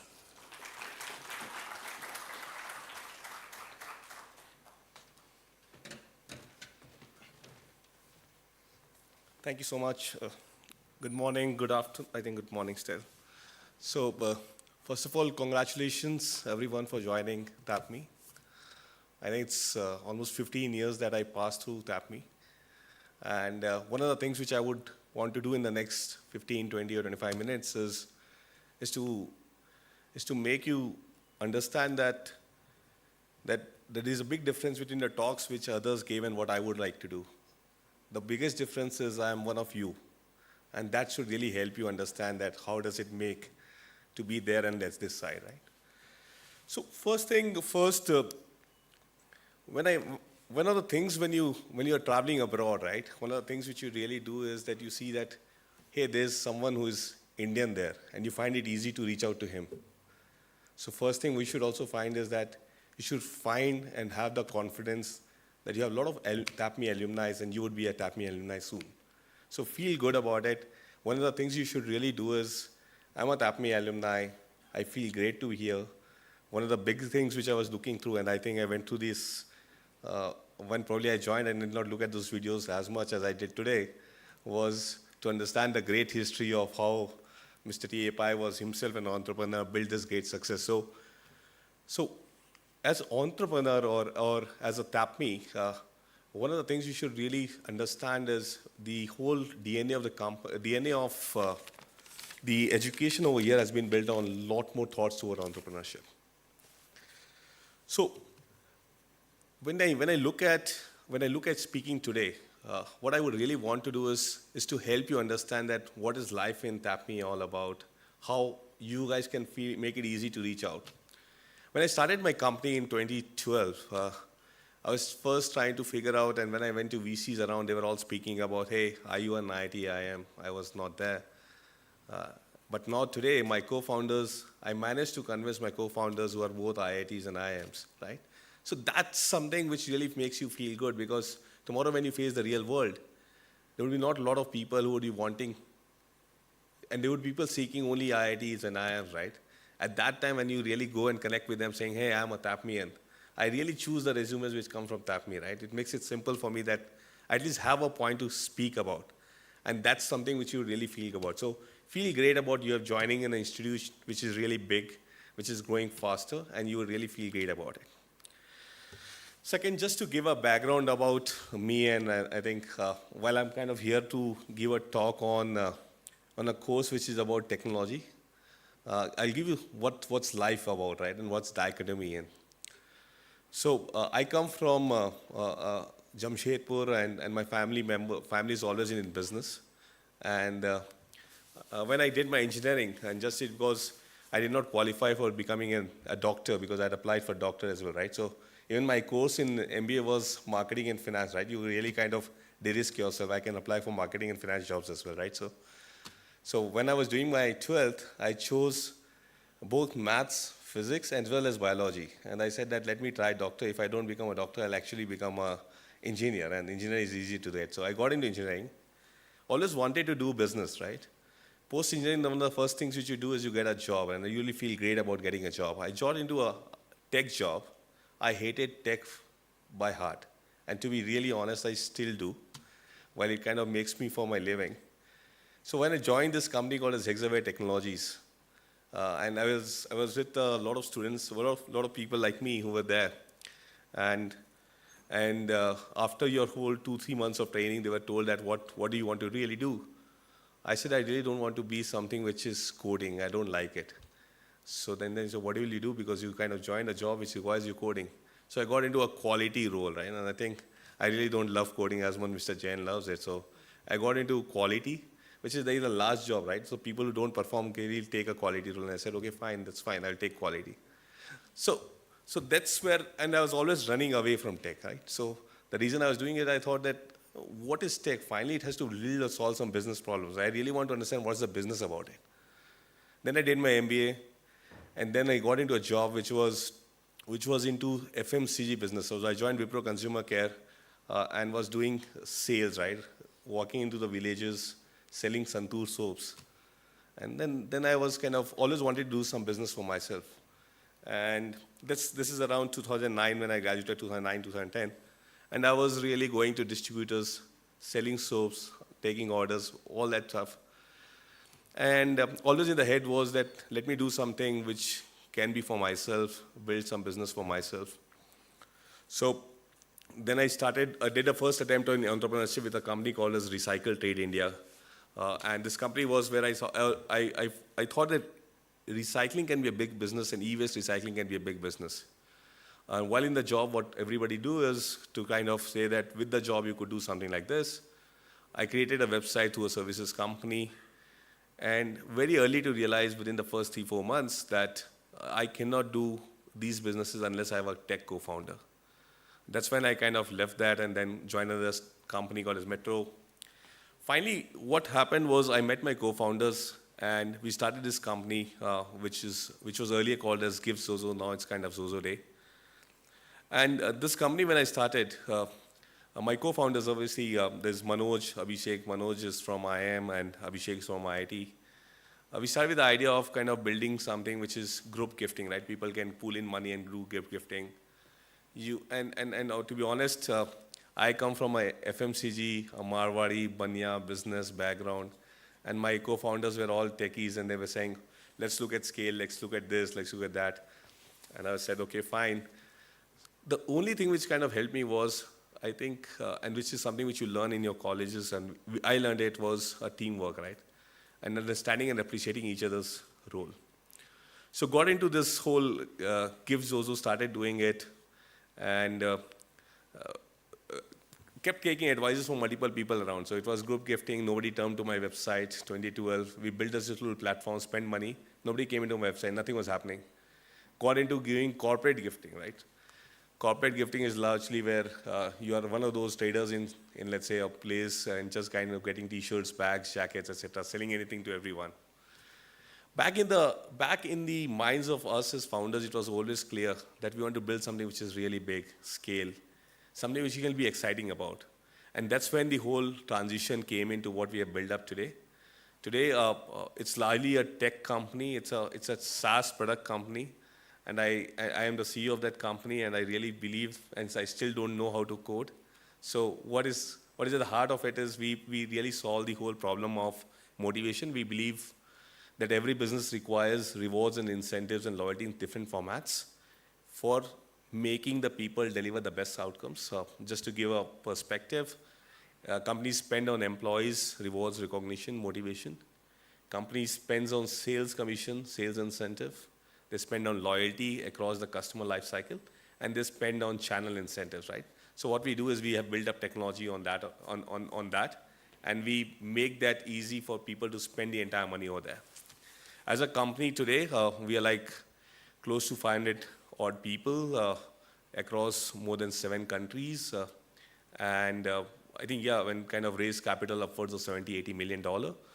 That's there, but honestly, I still don't like tech, right? So I believe that this kind of comes in that Zozo is a tech company, or we are a tech company, but I really don't know tech at the heart. The idea of giving this whole topic, or the whole point, was that you cannot stay in the business without tech today, right? And that is the most important thing. What you have to really know is to not really go back and do coding, but what you have to really know is to understand how tech is changing our lives. Today, when I have to really speak to my co-founders, or when I have to speak to a product head, or I have to speak to anybody else, or I have to speak to investors, they would ask questions on tech left, right, and center. You cannot always say back, hey, I'll bring my tech founder to come in on the call. But what you really have to do is to understand what's the core about it. Nobody is wanting you to solve those core problems, but you have to really understand and have that are you able to adapt for this? Are you able to believe in that, etc. Taking a pause, one of the things which I also don't want to do is to do a lot of gyan. So I obviously hate it, and obviously you have to spend 2 years doing it. Pardon me, professor and deans, that I'm giving some of the things which is not so disciplinary in nature, but that's what I'm called for. So feel free to ask me any questions whenever you want. Just raise a hand, make it silly, bait. I think I liked him that ask any questions, which generally makes it comfortable. On that note, I think one of the things which I also wanted to do is, or explain to you young folks over here is, today the world is very different.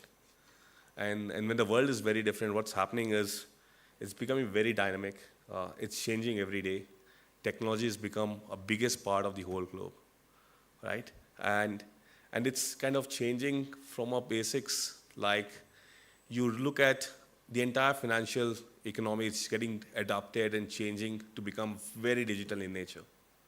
You look at HR's people are looking at the best technology available. People are looking at, there's no more boundaries, right? There's nothing like India, there's nothing like US or UK. People are all everywhere, and there's so much of homogeneity that today from here in India, you sell to the globe, and from globe, people sell it to India. What it means is you have to be really aware of and become global leaders. Otherwise, you'll not be really looking for or getting a job in the market, right? Second, we are also at a time when India is really the cusp of growth, right? Look at what's happening in India. We are growing at the fastest pace ever. Mr. Modi is being invited at G7 summit as a special guest. So what is happening is the world is looking at us every day. Our Sensex is almost at 73,000. So what is also mixing is there's a lot of requirement of great leaders and a lot of requirements for great people around in the market. But what's happening is also that a lot of people, probably when Mr. Jain went to the US, people were going to US, that was the growing market. A lot of US guys are now coming back to India. So what it's becoming that you have to become really one of the best guys around to compete with guys from Harvard or guys from any IIT, IIMs or so ever. What is also important for us to know is India is getting recognized, which means people like Mr. Pichai, there's so many leaders who are really running as CEOs of the company from India, that there's a lot of expectation that people who are managers or who are Indians and who are working in the corporate world, they're always being considered in the boardroom that can he run the company. So that's a great opportunity which is there in store for all of us. And that can only happen with some of the mantras which I'll just kind of speak about in the next few minutes. So the world is kind of very dynamic. The world is changing. It's becoming a lot more linear. It's becoming very, very tech adopted. And it's also a place where AI is kind of the key thing now. Now, whenever technology comes, it comes with its own fear, right? It will go jobs. Yes, it will. And I think there are a lot of good words speaking about will AI take the jobs, it will. But what it will also do is bring in a lot of new things around it. It's very, very important that as individuals, as managers, as leaders, we don't shy away from learning some of these things every day. We cannot say that we have done, or let's say, I built up a company and now I can think that this will last forever. Every day the world is changing. Every day the requirements are changing. If I don't adapt, I don't put a word AI and I don't understand how AI is changing my product, the buyers in the market are looking at different things regularly. So get used to that whole mechanism of change, a whole mechanism of tech, and use it as a day-to-day activity for yourself, which is rightly what the way the course has been designed, where as the professor mentioned, that you will really have to find out ways to use technology and become the best adopters of technology as you step out. Other thing which is changing, and this is very important, and I'm assuming it would be covered in your courses, the world war will not really happen because of fuel or anything. It would be largely around security. I think as a business, we get security attack almost every day, and I'm assuming a lot of big companies like the Capgemini or anybody else would be getting millions of attacks every day. Security is the biggest hassle. Security is the only thing which will kind of bring in a big change in the world, and big wars happen in the tomorrow's world. So as you kind of graduate, it's important that we really understand security and data, the importance of data and analytics, and how you would really be able to use it. Getting to the second section, which is largely moving out from what the world is and how the world is changing and how you really have to think about. I want to give you some inputs about how did MBA help me, right? And I think 2 years of MBA, I did it in Manipal. I still love it because it's a small town away from the whole hustle bustle of Bangalore. You really, and I'm assuming you should have a chance to visit that campus. I'm assuming professor will take care of that, because that's the place where you would really believe. I still believe, like, I think in the Europe you go to Amsterdam and kind of study. That's the place where people go and study. Similarly in India, I think Manipal is the place where you go and study, because you can really walk the town. The campus is really beautiful. It really is so good to kind of just be there, work 24 hours, complete your classes, don't sleep all night. You have a lot of group works which happen. So I'm assuming a lot of these things would be something which the culture of TAPMI would come in over here. And it's important that you learn some of the things, right? Because a lot of what I have done today, or what I have done is because of things which I learned. And there are a lot of people who always crib about, what did TAPMI teach me? Does it help? I don't think so. TAPMI helped me ever. It was 2 years of, and I'm also part of a lot of alumni groups, right? So there are people who say that, and there's a reason for them to say. But I honestly believe that there's a lot of things which I learned and which I've been able to use in different ways of my life regularly, right? Be it in my college, or be in my professional life, or be it in my personal life. Simple things like, we used to have a lot of these case studies, and case study is generally the format in which you kind of do. Today, when I run a business, every day is a case study, right? So, and every day you really have to find solve a problem. What a case study has always done to you is kind of probing you on different areas on how you have to really work. And that case study generally does it. I used to always think after a case study session that there's a professor called as Professor Natarajan. I had the luck to work or study with Professor Natarajan, Professor Nagar Brahmam, and lot others. So after, and I think generally what you do is, when you have a problem, you really want to get an answer and get its right or wrong answer. Most of the case studies never had an answer. And finally, I used to go and ask, what is the answer of this case study?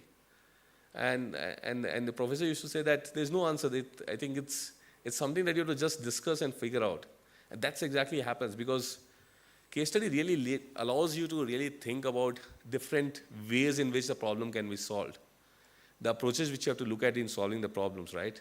Professors might be saying, you guys are giving me gyan to how I teach, right? So sorry about it, but just for this. But these are stuff which really happens, because tomorrow when you're sitting in the boardroom, at the boardroom, the discussions are happening about, this is where we are stuck. What do you have to do at this point? It's again a case study which you're solving over there. Different people are coming with different ideas. And the mix of all what you have learned in finance, HR, tech, marketing, everything comes in that case study. So please try to understand and get the gist of this case study. It's a lot of fun. I'm assuming a lot of your case studies would last all night, and you have to submit it at 8 a.m. in the morning. I think some of those disciplines were really tough. I'm assuming TAPMI has reduced the disciplinary approach over there. We used to really have tough times on that, but it's fun, I think. In the hindsight, you really find it fun. There's a lot of group work focus, and that emphasis of group work helps a lot. I think it is a good saying, and I kind of, that an individual can walk only to a certain distance, but with a group, you really are able to motivate and kind of go a larger distance, right? So it's a very well said statement, but I think when you're told to do a lot of these assignments in group, it really helps you, because there are people who would come out as leaders, there are people who would come out as places who really will not work, and that's exactly the way organizations work. That's exactly the way any family work, right? There'll be some people who are good, there's some people who are not good, there's some people who are trying hard. But as leaders or as individuals, you have to make sure that we are able to kind of have everybody buy into what you are trying to achieve, right? And that's also a place where you learn that when you go for a boardroom meetings and they're like, you want to make sure that you are able to pass any of the line items in the board meetings. It's only that your skills in group discussions where you manage to convince will help you pass through your board meetings as well. Other thing which was when we did it, I'm assuming some of that flavors are still there, is a lot of these industry relations, industry stuff, because I assume that the batch is also people with 2-3 years of experience. The world today is changing every day, so these industry experience or industry exposure is something which really helps you to be aware of what's happening over there. A lot of live case studies is something which you should take up and pick it up and do that, because that helps you also be close to what's happening in the industry. So that 2 years, and I think 2 to 3 years is a place where the world will change. 2 years back, there was no AI. The world was different. Today, AI, the world is very different. I'm assuming something else will change in the next 2 years. So that is something which you should really try to use, maximize the value coming out of it. We did have some NGO work. It was more fun, go have fun, but that helps also because you also want to build a place and a culture in the organization where people are very humble, they are wanting to help people around. So what I'm trying to also make sure and make a point to people or young guys who are joining the college is, I was not very appreciative of a lot of things which is there, but the curriculum is always designed in a format that it helps us get those skills. It's a trend, right? You don't have an answer. It's generally about putting in and using those things which you learned in the basics of what you have to do on a day-to-day in terms of your jobs or in terms of your entrepreneurship. And that way is where your MBA would help. Other things which could be helpful life is always about dichotomy. So what I mean by that is that something which you don't want always comes to you, right? I never wanted to become a tech guy or ever wanted to do a tech company. I'm actually running a tech company. Likewise, I did my, while I was with Wipro Consumer Care and in the FMCG space, I happened to be posted in UP. I'm sorry to not say that UP is great or bad, but when I spent like 6 months in UP, I said I don't want to be in UP ever. Today, my wife is from UP, so that's life all about. And so hence it's important that you might have a lot of subjects which you hate, but you have to really get used to it, right? I'm not saying my wife is something which but that's what would happen, because your courses, you would hate some of those courses, right? Organizational behavior, I hated it, really. But today, as CEOs, you have to just do HR. I don't think, because you would have the best guy to manage your finances, the best guy to manage your tech. But what is important is when there's someone asking a tough question, you have to answer it on the face, looking at it. That's what you really learn as an HR course, right? So understand that everything which you've been hating is something which might come in. And that time you have to face that and have that answer. So it's better that as much as you hate it, or as much as the bitter medicine which you eat makes you recover from your illness, please learn everything in which you learn in your courses, so that tomorrow you never know, you might have your first job which would really want you to kind of do something in tech which you have ever hated, or you wanted to do something about the current ratios. You say, what will current ratio do when I'm taking an HR job? And we are discussing on the lunch that someone from the HR team called saying, I want to do a finance course because people are asking me compensation and benefits, right? And compensation and benefits is all about taxation, right? Most of the time today for me goes in with lawyers. So largely it's about lawyers or the HRs, because you have to go in for agreements and you have to prepare for a lot of these government acts, and you really don't know about it. So these are important things, and that's what is where you learn and think back that MBA helped you in some of those. They did not teach you what to solve, but they gave you ideas that when you're stuck, you can go back to that book, or when you get stuck, you can go back to your team member, or when you're stuck, you can really reach out to someone who would help you in that. Giving a bit about entrepreneurship, I'm assuming that there's a lot of fashion also about entrepreneurship. Everybody wants to do entrepreneurship. Honestly, I'm quite young. I have a lot more gray hair than a lot of people here. So entrepreneurship is not as much fun as people really believe. But there are obviously big upsides comes in, right? And every time you look at reading a newspaper and you see that Zepto raised $655 million, and then you say, okay, fine, tomorrow I start in 4 years I would be like $1 billion valued company. I think I started the same idea. And not to say that you don't dream big, but also to give you a taste of reality that it's a lot of hard work. And I think that lot of hard work also requires a lot of blessings from your parents or elders and blessings and wishes from your God to help you achieve what you do, right? Finally, what you are trying to do as an entrepreneur, right? And I always give that very cliche example. Today, you think entrepreneurship is all about launching a website, getting some PRs, getting some videos here, there. But entrepreneurship is largely, today a pawn shop owner is also an entrepreneur, right? And that's the way you should start thinking of it. Is able to think about just not one pawn shop, but thinking of scale, thinking of a bigger vision. He's able to try to. Because an entrepreneur is solving the same problem which a pawn shop is solving. Obviously, the magnitudes are very different, right? So the whole things which generally helps any entrepreneur, and I'm assuming including me, has been you have to get into that problem-solving approach. You cannot live or be an entrepreneur without solving a problem, because every day when you hit your office, there are like 3 problems which you have to solve, which could be when you start your office, as in like 12 years back, my problem solving was that I came to office and it had rained in Bangalore. I did not keep the kind of window down, and it was all my kind of files were all in water, right? So that was problem solving at that time. Today the problem solving is very different. So you will have to get that attitude and knack to solve problem every day. Second piece is adaptability, and it was touched largely. Adaptability is a big thing which you have to do, because I started as a group gifting company, moved and became a company which was into corporate gifting, moved into becoming a company which was into experience gifting, became an experience B2C company, now moved into becoming a software company, and now a large AI company. Now, this is like 10 years, right? And 10 years, 12 is not a big thing, right? And a lot of times I think Mr. Jain mentioned that you have to keep changing your job. So we kept changing our business also. So every 2 years you have to keep changing your business. So adaptability is very important, because you cannot tomorrow say that, hey, now I'm sorted, right? I think this is a business my kids are also sorted for their life. That's not the case, right? So you have to be adaptable, and you have to keep learning new things, because I have that firm belief that a lot of people who are in their jobs who are not adaptable, I'm assuming that at the age of 50, 55, they will not find a job for themselves, right? So, and this is something which I'm giving you awareness now. You are very young, but adaptability is a key for whatever you guys do. So problem solving, adaptability, team player, team management, very, very crucial.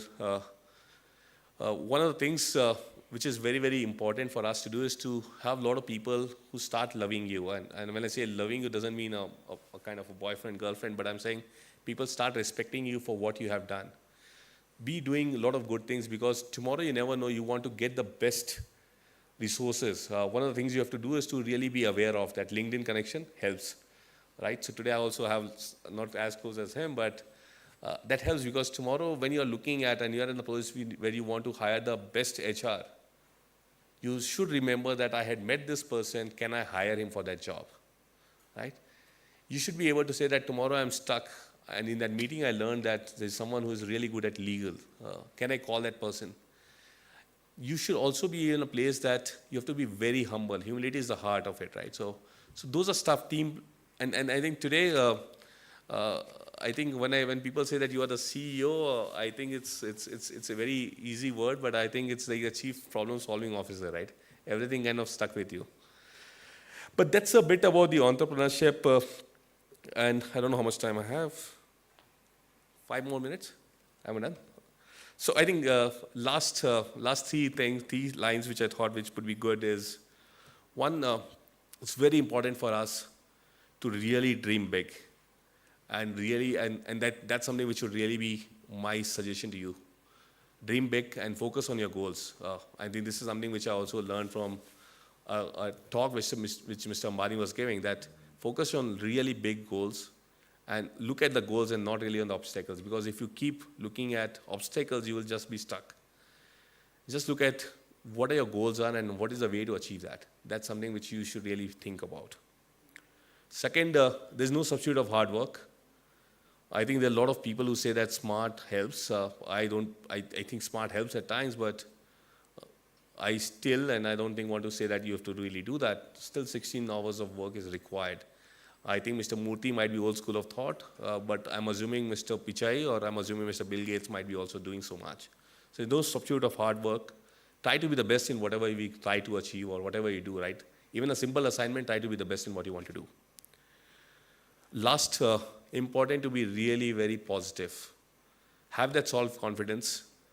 I think what your parents give to you is always about your self-confidence. They always say you are the best. And have that confidence whenever you face anything in your life, because that's the only thing which you'll do. Because it's very, very easy that people might just boo you out. If you are very confident about yourself, and that comes only with your learning, with your experience, and have a lot of positive attitude, really do great in your life. Once again, I think I always say that in every talk which I do, I think the blessings of your parents are always important, and the blessings of God is very important. I do believe that's something we should always do for whatever you achieve in your life. Thank you so much. Congratulations again, and good luck for your stuff. Sorry if I gave a lot of gyan. Any questions? Yeah, I'm your like alum, so you guys can ask me questions.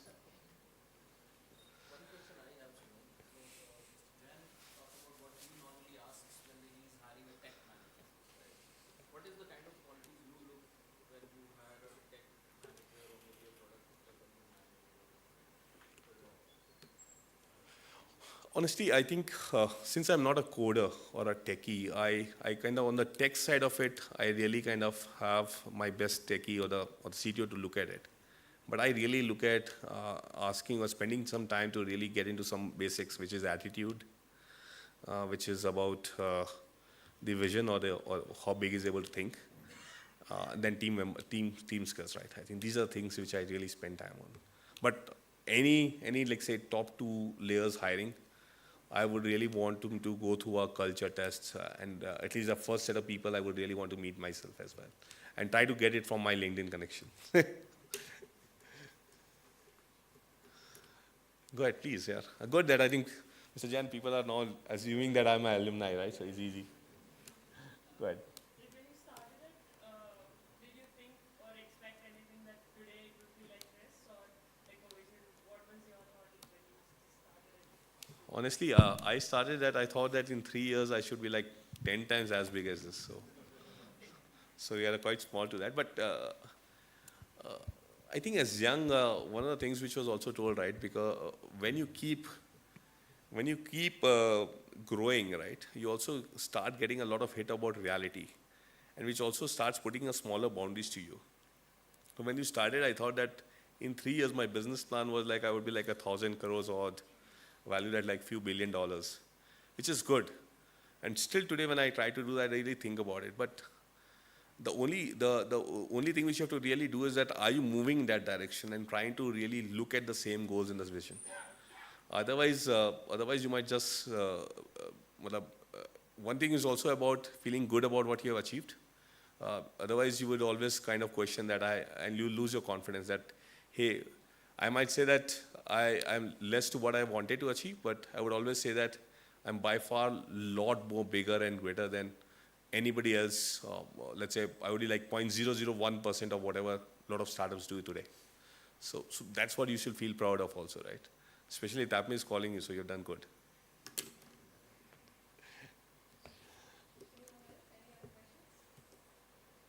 Cool, thank you so much.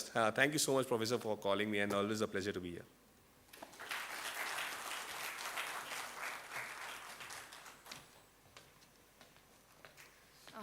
Thank you so much, Mr. Sumit, for sharing your journey.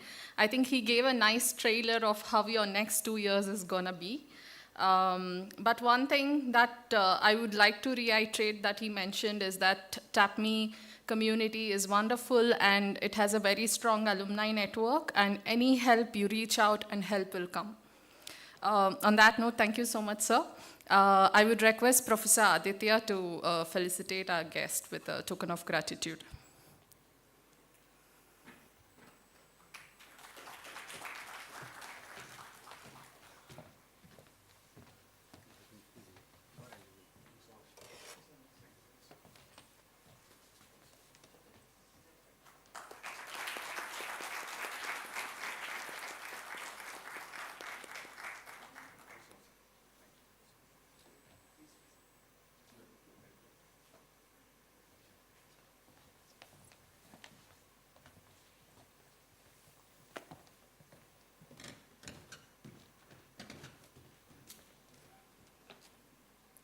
Thank you so much, sir.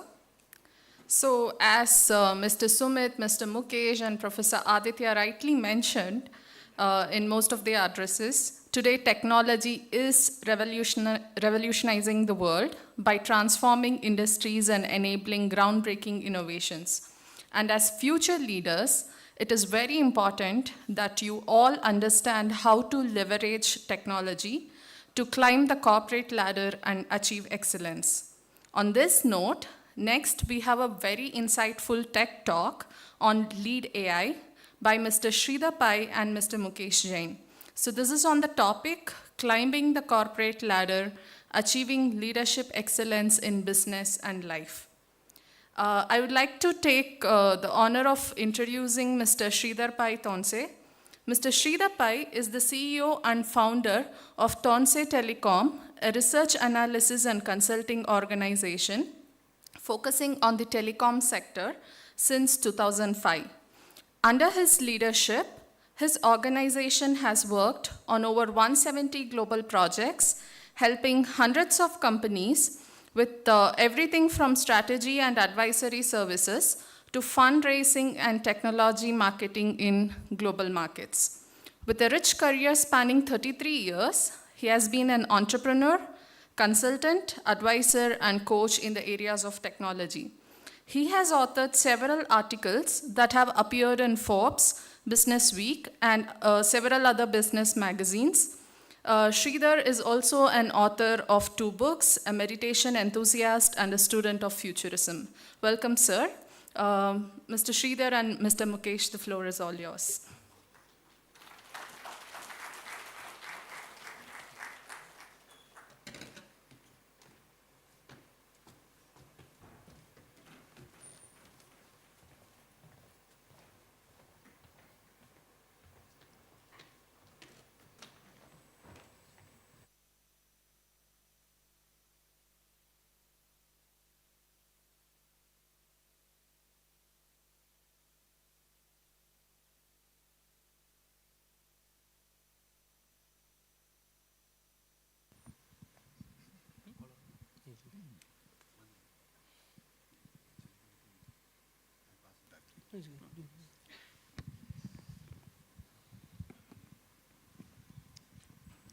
Good to see you again, Mukesh. Same here.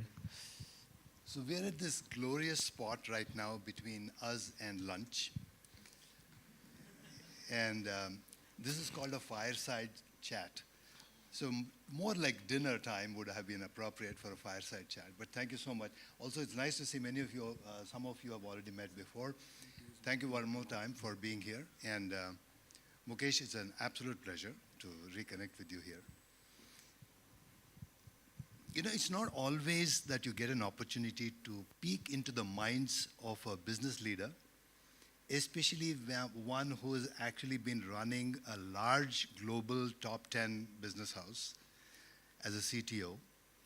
So I really jumped at this opportunity when I was invited to chat with you.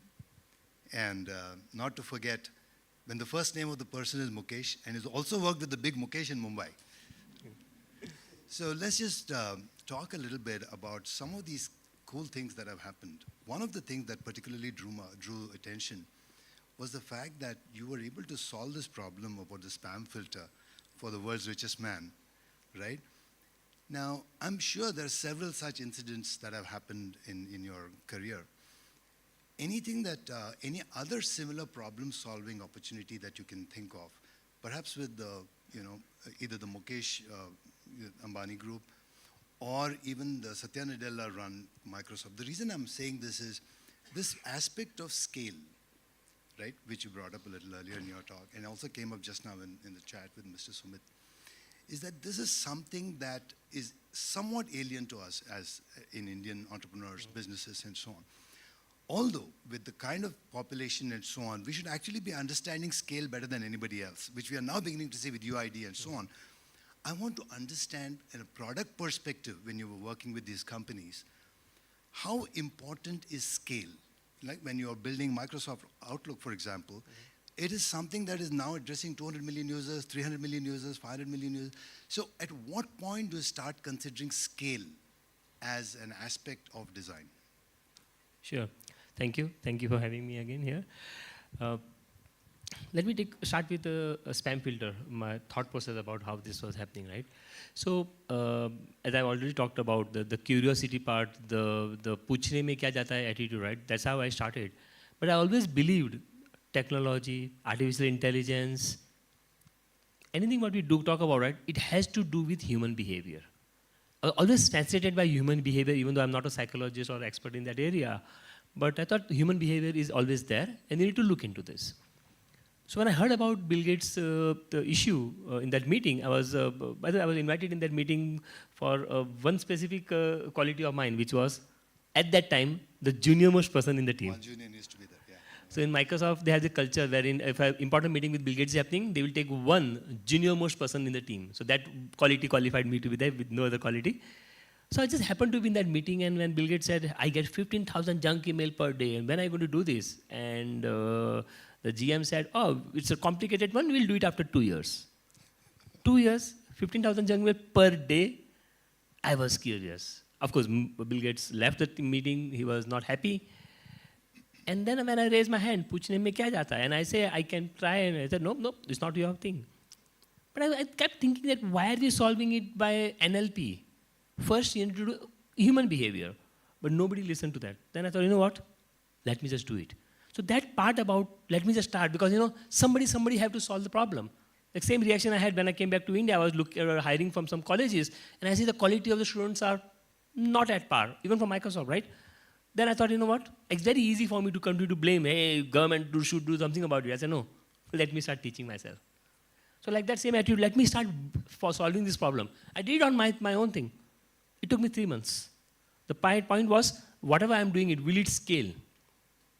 And at that time, I wanted to make even though I was not aware of data privacy and other things and all, I wanted to make sure it's a local solution on the local machine.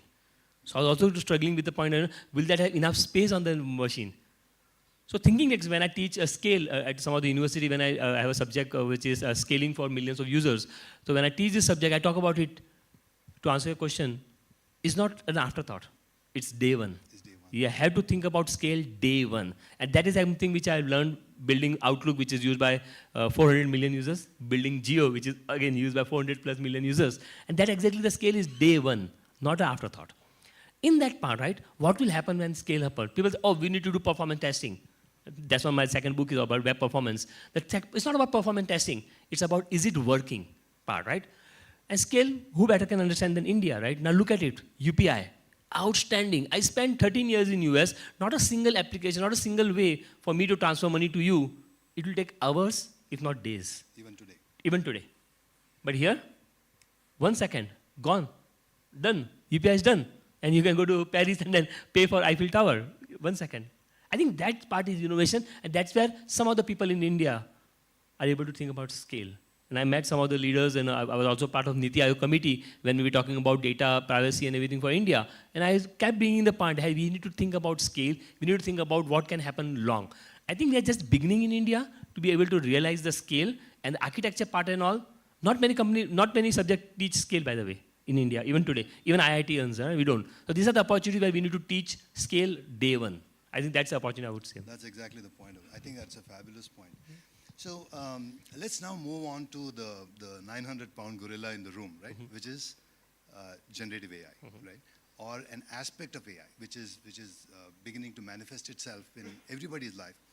So if you look at very quickly the waves of tech that have been impacting us, I think the 80s was more about PC and the web, the GUI, and then it was about the internet, then it was about mobile internet and smartphones, then it was cloud and distributed computing. Now we are talking about AI and ML, which is just beginning. And we're also seeing the speed and impact, which is probably the highest in the most compressed time frame, right? It's impacting everyone, every sector, government, and so on. So for young business students here who are just beginning to build their career,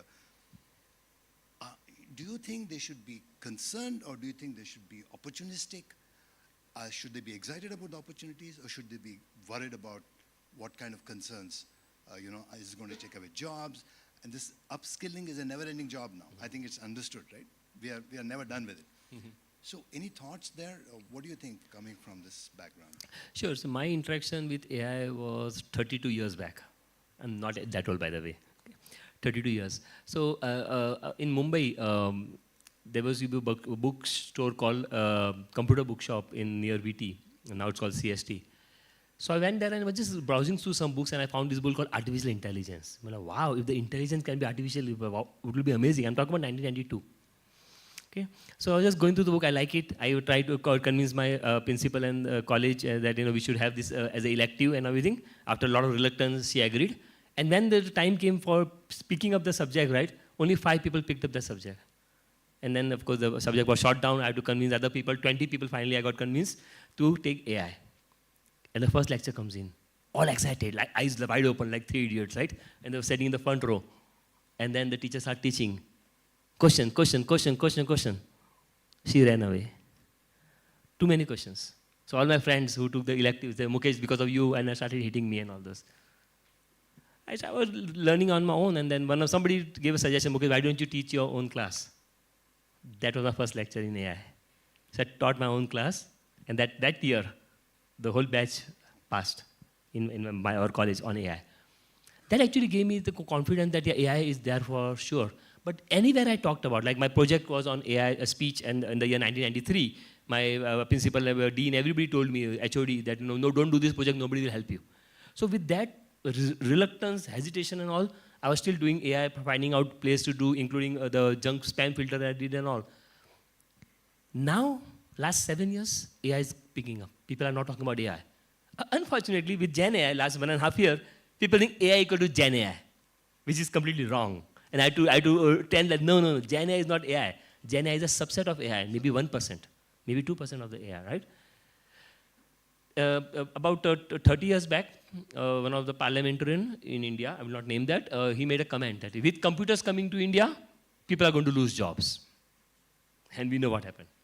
Same thing with AI, Gen AI, people think that we are going to lose jobs. I'm sure people will lose jobs. People who stop learning, people who don't reinvent themselves. And maybe they may not have enough job to do because a lot of things would have been automated. But if you're thinking that that is what I'm going to do, then think about it. Humans were there for intelligence. We should have intelligence. That the thing I emphasized in my session was product management, right?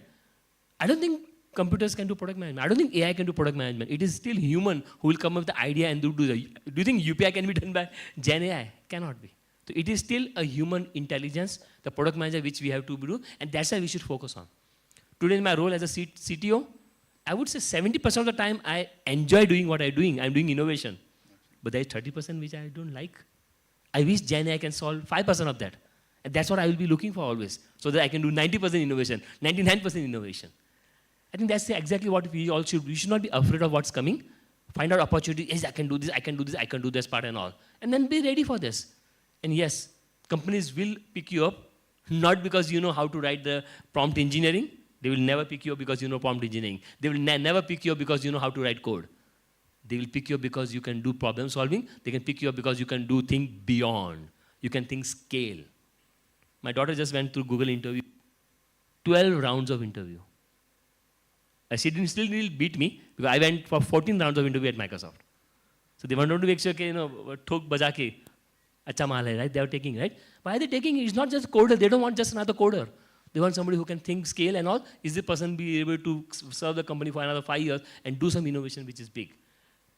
Gen AI is a tool, is an assistant for us to be able to do it. Plus, if you can think about 5 different innovations with Gen AI, that will be something which will differentiate. I was consulting one of the media house, and we talked about, I gave the idea about, can we replicate Lata Mangeshkar ji's voice? Is this possible? Why not? With Gen AI, taking the permission, taking the right from the family, and then create those solutions, do it. Second, we all talk about text night now, right? Talk about movies, right? Can I have a character which is like Amitabh Bachchan and Shah Rukh Khan? Not that I like all the characters, but Shah Rukh Khan, Amir Khan combination. And this is what I want from this character, that character, this character. You can add a new script out of it. So innovation, it's just amazing opportunities are there. Whether people will like it or not, it will take some time, right? And last but not the least, right? Be in the life, I would say, be in the know, right? I use a term called day in a life. Just understand what is day in a life for this particular person. What is day in a life for this kind of activity? Will I be able to come up with the idea? Will I be able to do something? And always focus on with that day in a life. That, like for example, if the government is doing, they're looking at crores of people, right? Hundreds of crores of people, because that's what they want to serve. Same thing for a company. How this company, when they become big, how they will do scale. So if you follow the day in a life concept and come up with the ideas, you probably will do great, and you will be able to leverage not just this. Tomorrow some other thing comes up, right? And you'll be able to pick up all of those parts. So having to know that this new technology is there, and this is how it works, and this is how I can able to leverage, I think that will be the differentiating factor. That skill will be a lot more required than just knowing how to code. Absolutely. I was really inspired by Sumit's session, right? That you don't have to be technology expert to run a technology company, exactly. But you should just need to know how to ask the right question and hire the right people to build it for you. I think that's so true. That's so true. So let's look quickly at, for example, the organization that you're coming from, Capgemini, as one of the largest consulting houses, right?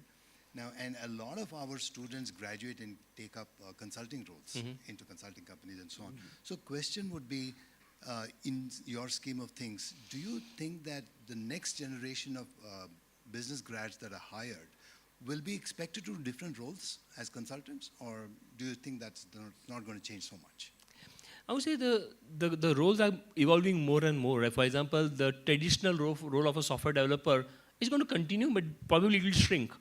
The person who can curate, like a chef or somebody, right? Who can curate like a consultant. Oh, I can get this from here, this from here, this from here, and this becomes a perfect recipe, and here's a solution for you.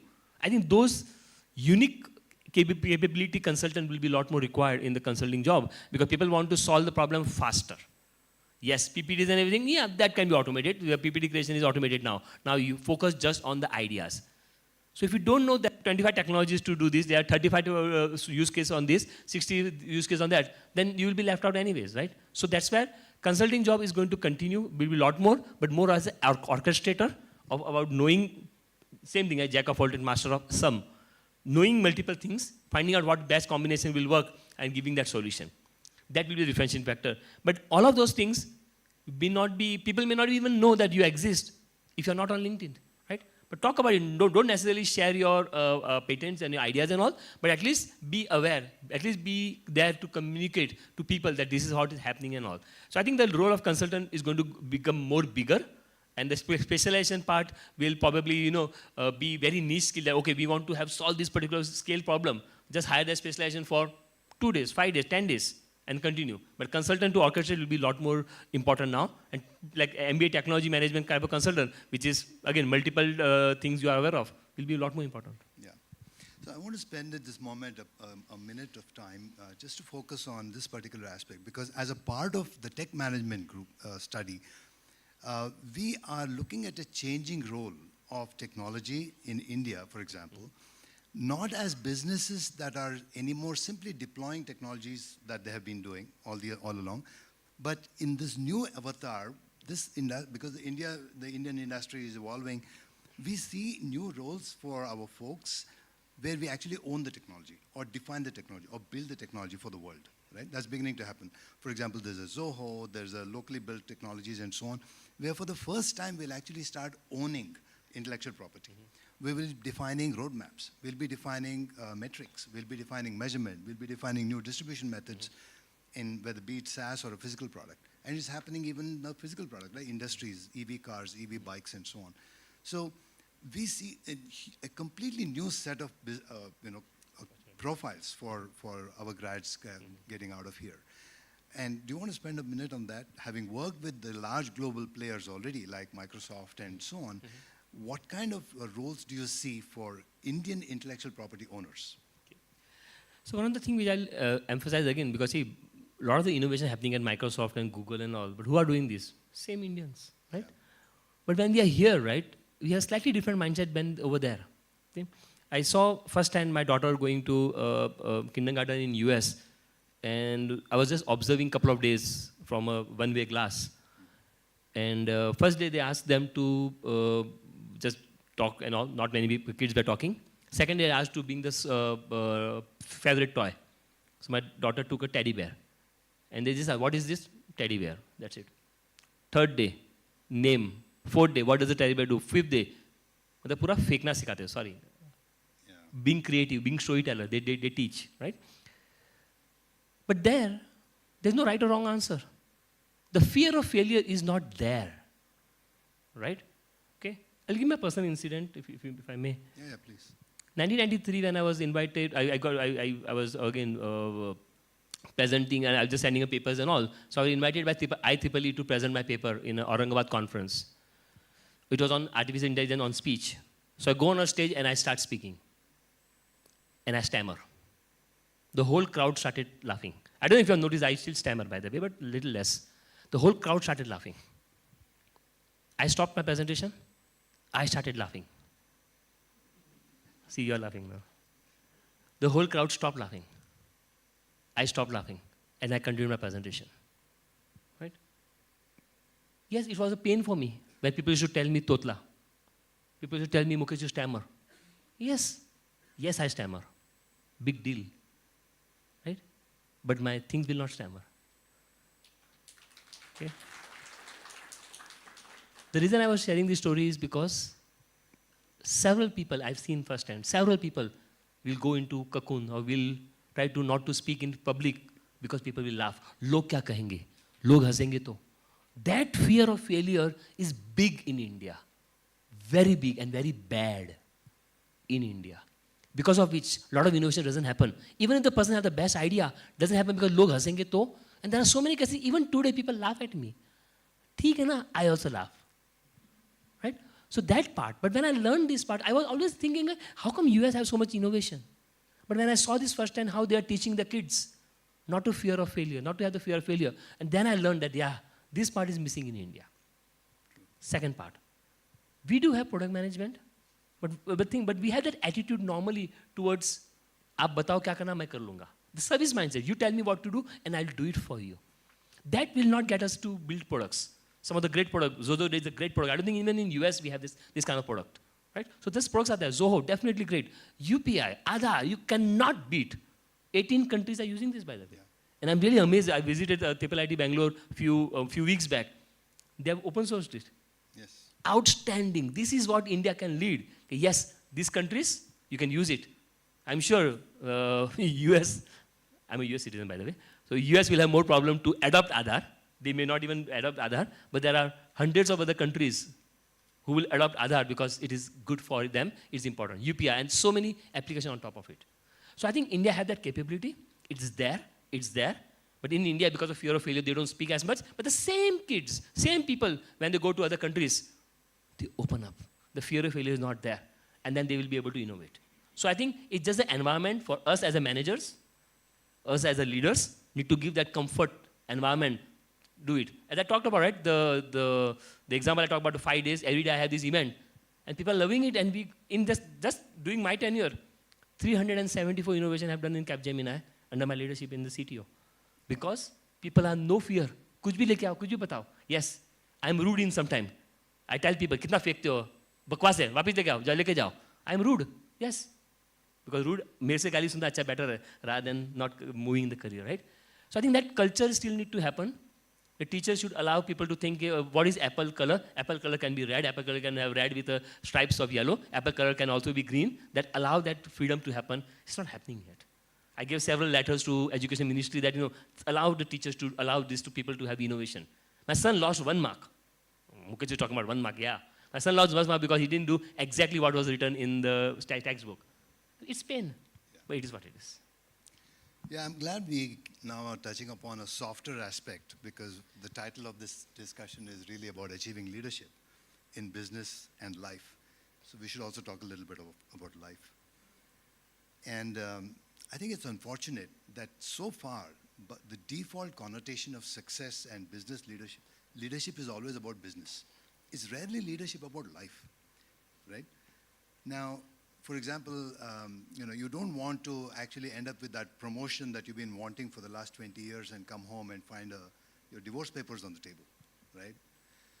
So when are we going to internalize leadership in life? For example, emotional leadership. Mm-hmm. How good are your relationships? Because you don't want to have success at the cost of something, like our dean mentioned earlier in the part of the discussion. So, for you as a business leader, you already achieved a certain status certain level of success. How have you been able to manage relationship and keep the success at life also running equally well? So I would say in life, right, I think success in business, success in career and everything is always should be secondary. Your always family should be always first. As I was talking, right, my initial years of my career, I was, pressurized or, whatever, right, in family that, get married soon. I got married. And having a kid soon. I did that part. So, made sure my family commitments are priority than my career. But then I learned, after marrying, then I realized it was good because I have a really good buddy, my wife, whom I can regularly talk to. Now I have 3 buddies, my wife, my daughter, and my son, which I can talk openly about, right? But when I started talking and then I started discussing, consulting, what I'm doing this, what do you think about it and everything, I really felt that I was actually involved.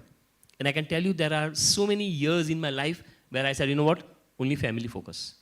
And then I'll take permission. For next 6 months, can I just run fast? My family will support that. And I run fast. Come back. Again, family focus. I run fast. Come back, family focus and everything. So it actually helped making sure you openly talk about it. And then, hey, I want to do promotion and please don't disturb me and I'm going to be, no, doesn't happen. But at the same time, you know what? Ultimately, you need promotion also. You need money also, right? The day when family start thinking that, no, the family feeling proud about your achievement also, which I'm sure always it is, that's how you realize that we actually cracked the whole combination. You found out that sweet spot, that yeah, it's both, right? Yes, this is my dad, right? That proud factor, right? Because otherwise, you are just another person. So I think it's important. You cannot just say, family is always important, stay at home all the time and all. No, even family doesn't expect you to do that part. But at least don't be other extreme wherein you're always traveling, never available for the family. Don't do that part. One small incident happened when I was running Microsoft Bangalore, and very, very important, and that's where I changed the policy at Microsoft, by the way. This small incident happened with me, if I may, sir. Yeah, please. So this was 2011. We have just moved to India, and my daughter was studying at a primary school. So came back from office. On my dining table, I opened my laptop, and I was sitting there. I was surfing the internet, something random. This is a regular practice. One day, for some reason, I don't even know what the reason was, I did not open my laptop. It was still switched off. My daughter comes to me, Dad, can we talk? Well, of course we can talk. I know you are free, Dad. That's why I came to you now. I'm always free, and then I come home. Yeah. No, Dad, your laptop is not on, right? Then I realized the mistake I was making. Just by keeping my laptop on, I was making the mistake of sending the message that I'm busy. Daughter, 9th grade. It opened my eyes. Of course, we had good conversation all. Next day, I went to office, discussed with HR. HR didn't like it. But I was in charge, right? I can do whatever I want, right? Created a new policy. I don't expect any of my team member to be working from 5:30 p.m. to 9:30 p.m. India time. Really, excellent. And I sent a message to them. Excellent. Narrated that story with a justification so that people don't come and kill me next day. Justification.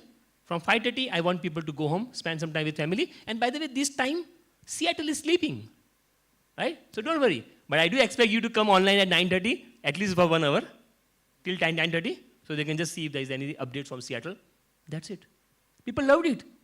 That, after 3 months when there was a work-life balance survey, by the way, I have different definitions of work-life balance. Survey happened, my team was highest in the chart, work-life balance. Just the mindset change. And still, by the way, people were still working for 12 hours.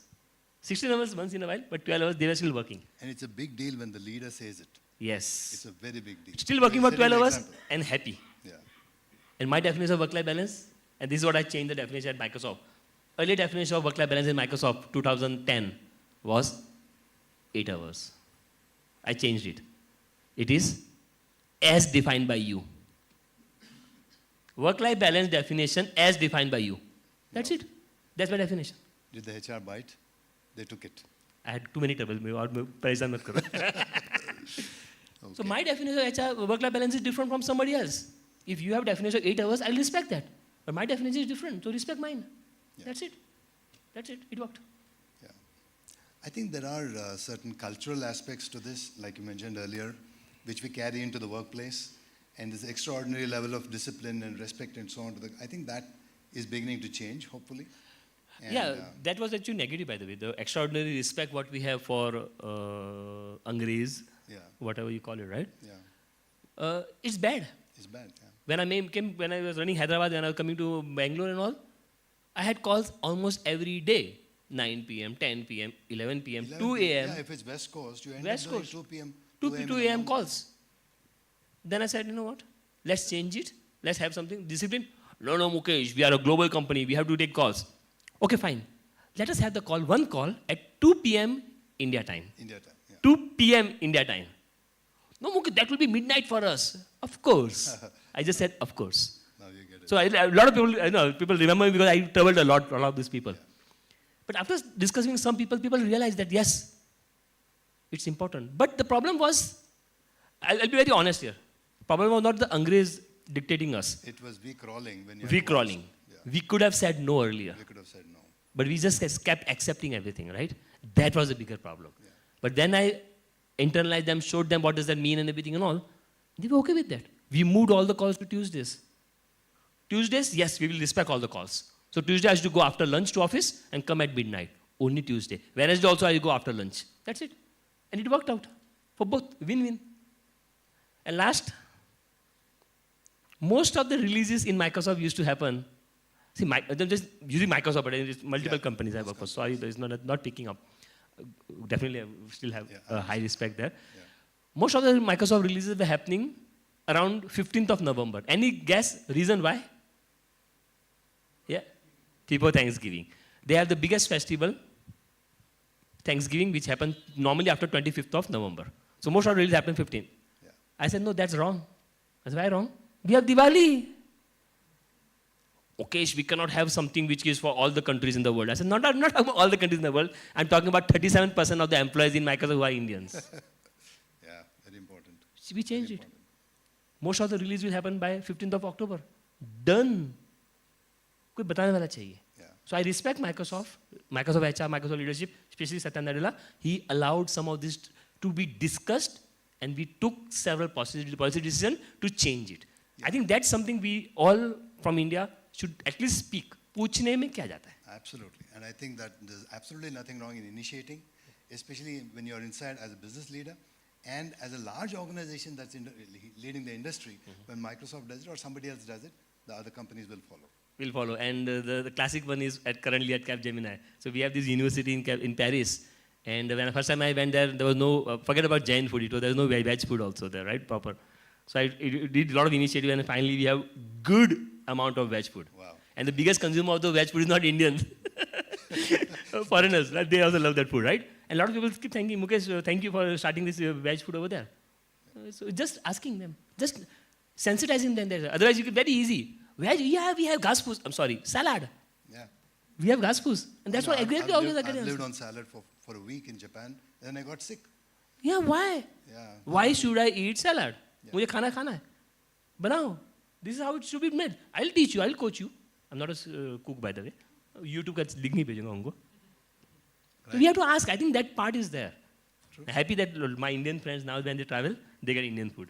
Yeah, in some sense, I think the power has shifted now more to India, and in many begin actually set the rules now. Yeah. But it's not about who is big and who is small. It is about being Respect. equal. Yeah. And Just respect, understand this part, because eating vegetarian food or Jain food is not a choice. It's a thing we have, belief, Yeah. right? And we should respect the belief. Or Absolutely.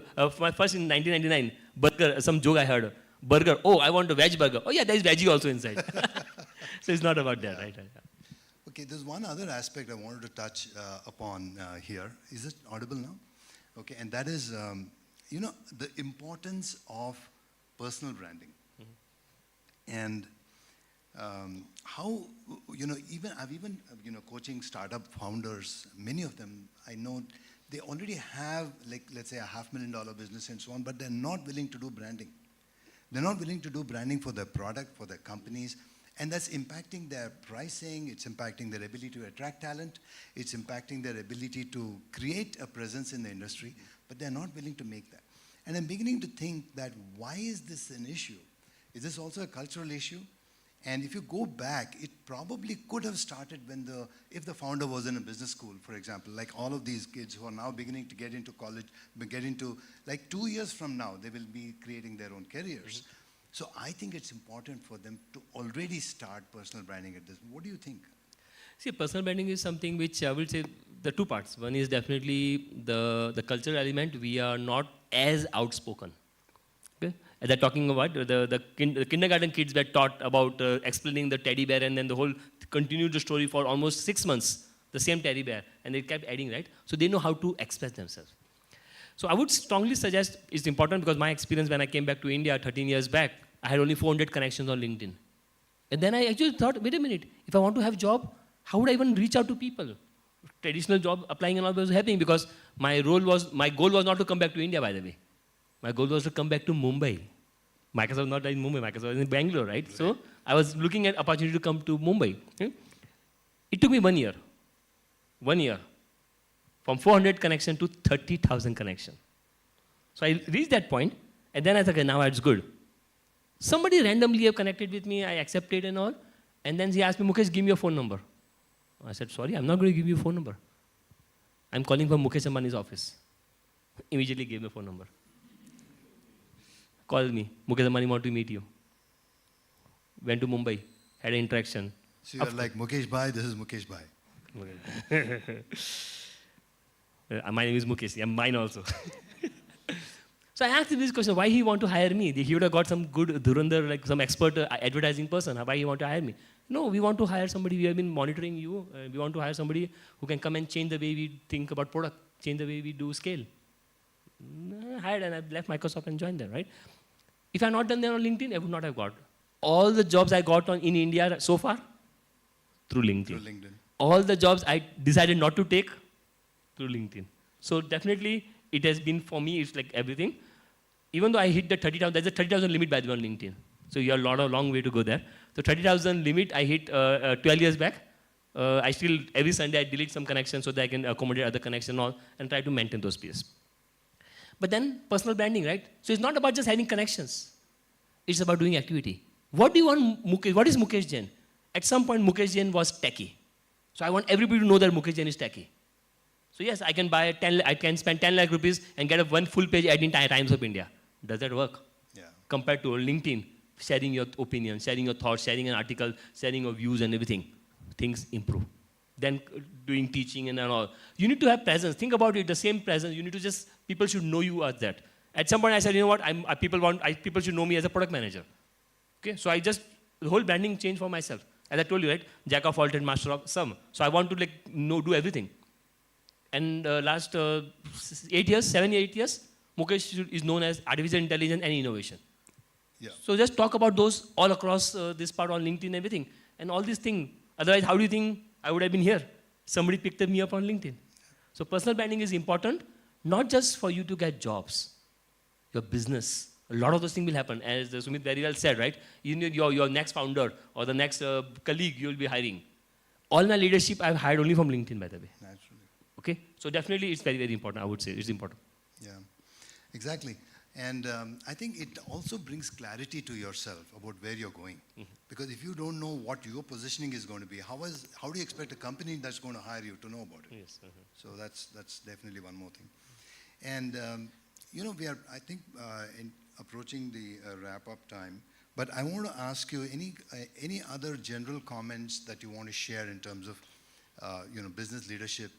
What is the journey that one should look forward to? I know it's chaotic out there, and it's never as we expect in a book, and life has its own surprises.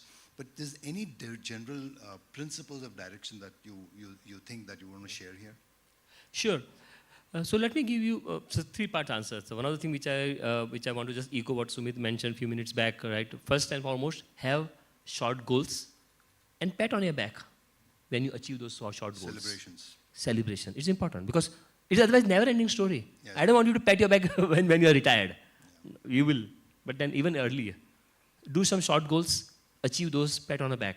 But keep thinking big. That I want to achieve those parts. So that's the first part of it, which is have short goals, celebrate, and continue to look at those. And look at the goal, and you can modify the goal also once in a while. That's okay. That's the first part of it. Second part, be in the know. You should know. Right now, I'm just speaking on artificial intelligence, which is part of the curriculum. You'll learn this part anyways. But just understand this part. Artificial intelligence is anything and everything. Problem solving, chief problem solving officer, right? Sumit is here, right? So it's not just about problem solving, right? Understand how you'll solve problem with AI. How you'll solve problem with the technology part. Right? Just be in the know.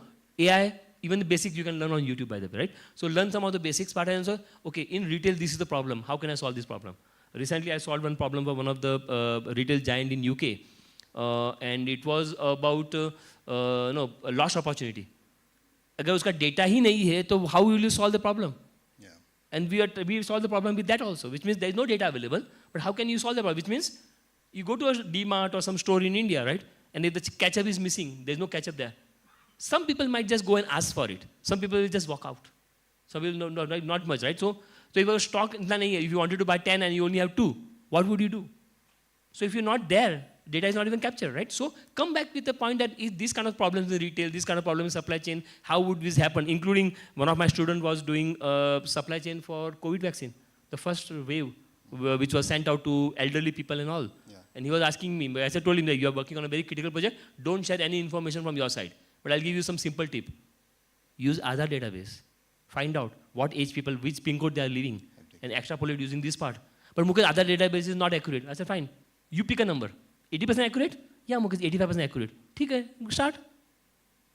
To start looking at all this thing and see how you'll be able to solve problem with data and AI and all this. Things are already there. You just have to do the right mix. There's a second part. And third, most important part, which I will tell you, right? I mentioned a couple of times, right? I made some mistakes in my life of not respecting people sometimes. Okay? It's important. You cannot satisfy everybody. If you want to satisfy everybody, then please leave and do an ice cream selling job. You will satisfy everybody. You will make everybody happy. No, it's not our job to make everybody. But even if you are making anybody upset, at least tell them why you are making them upset. The empathy part of it, the people part of it, it's important. It's important because I think I've learned about the people part of it after 7-8 years of my job. Then I realized it's important to have people, but not compromising anything. You're still doing what you are right, what is right for the company. Don't compromise on that. But that at the same time, don't kill people around you just because you want to achieve certain things. Yeah. So that part, I think we can do it. And especially with the kind of environment we are living and everything, we need people to work with, and together we can do a lot more. That's why one of the sessions I did recently was 2 plus 2 is more than 4. Yeah. Okay, I wanted to say 2 plus 2, 5, then somebody will say, copy, Amitabh Bachchan ka copy kar liya, 2, 2, 5. I said, fine, I will not copy that. So 2 plus 2 is greater than 4. So just think about that also. So these 3 parts. So do we have a few minutes for questions from the audience? Questions? Yes. Yeah. Hello. Since we are talking about AI and stuff, I want to get your insight on a question that I frequently ask myself. With time, AI is developing, and the more it is getting advanced, the more government will censor it. Because for the public domain, since the AI is getting more and more advanced, it is more dangerous. It is becoming more dangerous to be used by the common people. So, what are your insights on the future of it? Because at some time we can differentiate, like you mentioned about filmmaking. We can, for now that AI is not that advanced that we cannot differentiate it from the real one or the fake one. So if that happens, I think the government will censor it because the loss of jobs and all is also a factor, and moral and ethical grounds is also there. So what do you think about it? Okay, so I will extrapolate this question. If AI becomes so big and out of control, will all the governments in the world will censor this? If that is a question, and answer is yes and no. Like nuclear. Think about like nuclear, simple. Nuclear was there, it's there for power, it's there for a lot of good stuff. And it's been there for 40, 50 years, 60 years? It's been there, right? But if the good tool is there, and if you're using it for wrong purpose, the problem is not with the tool. You have a knife at home. Right purpose, good purpose is there. But if you're using it for wrong purpose, I don't think the tool have anything to worry about. But yes, some people will and are already using it for wrong purpose, right? Deep fake and everything is coming. Now deep fake will be caught by AI again, right? So a lot of those things, innovation need to happen. And yes, there is a government, I would not say government will ban it ever, but government will do some policy like what data protection law is there, right? I know Niti Aayog is working on policy around AI as well. So I've been invited to deliberate also on this part, right? #AI for all. Yeah. So I definitely will be giving my opinions about how to do this part. Some of my old videos, I was working with Padma Shri Dr. D.B. Phatak on this part as well from IIT Bombay, on this part, where do we draw the line? Yeah. I would say the best way to draw the line is by using the word ethics. Yeah. Whatever we do, ethics, right? So I would encourage each one of you to begin with by saying, I will not do any unethical work in my job. And the day you think it has been forced to you to do this part, you still have an option to quit the job. I would say that we all should believe that way first, ethics. So I think ethics should not be crossed. That is one part of it, very, very important part. But now if you start expanding part, right? AI will definitely do all of those parts and all. It is because it's a hype curve. Whenever there's a hype, when internet started, we saw what will happen in the internet. We saw this first time, right? But it died down after 2 years. So it will happen again. It will stabilize after 2 years. So it means, yes, a lot of things can be done, but there will be easy fingerprinting, easy way for us to find out whether it's AI generated content or real content. Very, very easy to do it. But allow it to grow. If we kill it now, thinking kuch galat ho jayega, then it's a bigger damage to society. True. Right? So I would say it's still the opportunity to grow there, I would say. Yeah, and I'll just add to what you were saying. In fact, you can contribute because even the government is looking for solutions how to curb and spurious usage of this. You can go to nitiayog.com and start contributing there. It's a wonderful site. There are a lot of government initiatives on AI for all in India. Please feel free to do that. Yeah. Not only on the ethical grounds, but also like, suppose it is a threat to jobs. Like there are strikes in Hollywood because of that.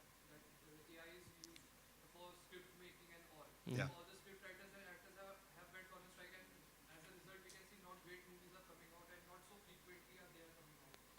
So people are protesting, and the government will listen to them because they are their vote banks. No, so the question, let me rephrase your question. So what you're saying is AI will... More damage than good is what you're saying. okay. And sir, let me add to that question is, do you think that government will limit the access to themselves only and won't put it out in the public domain to like big giants and companies? I cannot speak on behalf of government. I don't think it's little bit early, still early, I would say, to talk about it. But just answering your previous question, like the jobs and everything and all right, this has been discussed in every forum. Yes, some jobs will be less, but you cannot eliminate. We have, by the way, we have good generative AI for even writing code. And the output of the quality of the code is very good. 97% accuracy. Very good.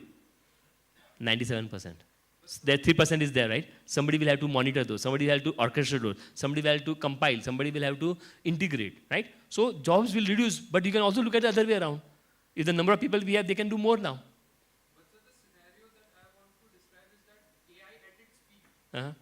at its full form. Uh-huh. Like it is not in its full form right now, but when AI is at its peak, I want to get insight on that aspect. Not now, but when it is at its So I would say when it's at peak, we all will be using a lot more AI than ever. We all will be more happy. And the output production, what we are seeing, the GDP would be 10 times more. And more output will be there rather than thinking about job loss. I would say think from that angle as well. Okay. I think there was a question there, right? So, yeah, please go ahead.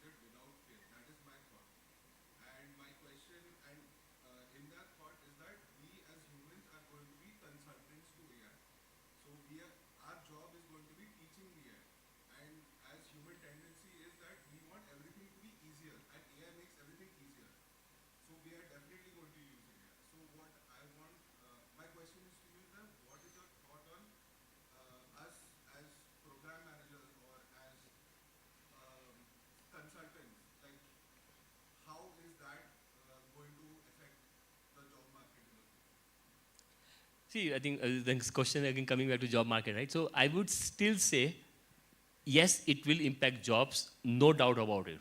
But it will impact the jobs who have not embraced AI. It is going to impact the job who want to still do the manual way of doing it. But the more job will be created to train AI. And now, as I'm talking about, like GDP will increase and you are getting more productivity done, then you can do more work. You can get more work done. I think from that angle also I would say. And to touch on the earlier point, right? AI at its peak in 10 years and everything, I don't think it will be 10 years. Maybe it's another 2 years. But look at other things which are coming. Quantum is coming, right? So quantum is going to even revolutionize a lot more other things. So I think there are a lot of things which are coming, which is continuously coming. Right? There are cyber things. Security will be a much bigger one. As was mentioned, right? The next war will not be on the oil. It will be on the security. So a lot of innovation to happen. But AI can probably help you there. So I think it is a lot more moving parts are there. So yes, I don't think we need to worry about jobs. We need to worry about how we can explore AI more to get more benefit out of it. So that instead of doing one thing, you can do two things now. Instead of doing two things, you can do four things now. I think that is what attitude should be. Exactly like you said, you'll be a consultant to AI. So you'll be in high demand.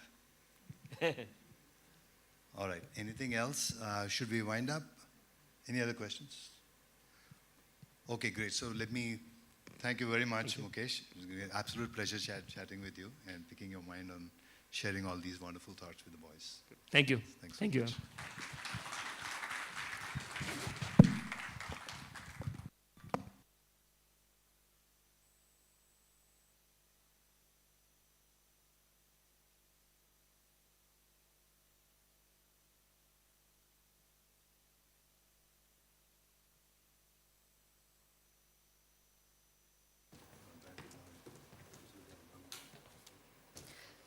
Thank you so much, Mr. Sridhar and Mr. Mukesh, for this enriching conversation on how to leverage technology and achieve success. I'm sure the audience will cogitate on some of the key discussions you have made. We're almost towards the end of the first half of the session. So next, I would like to request Associate Dean Professor Navneet Krishnan to thank all our guests and the audience. After that, I just want to make a quick announcement. We'll have national anthem after the vote of thanks, and then we'll have a photo session. So I would request all the students, faculty and guests to stay back and just click a photo.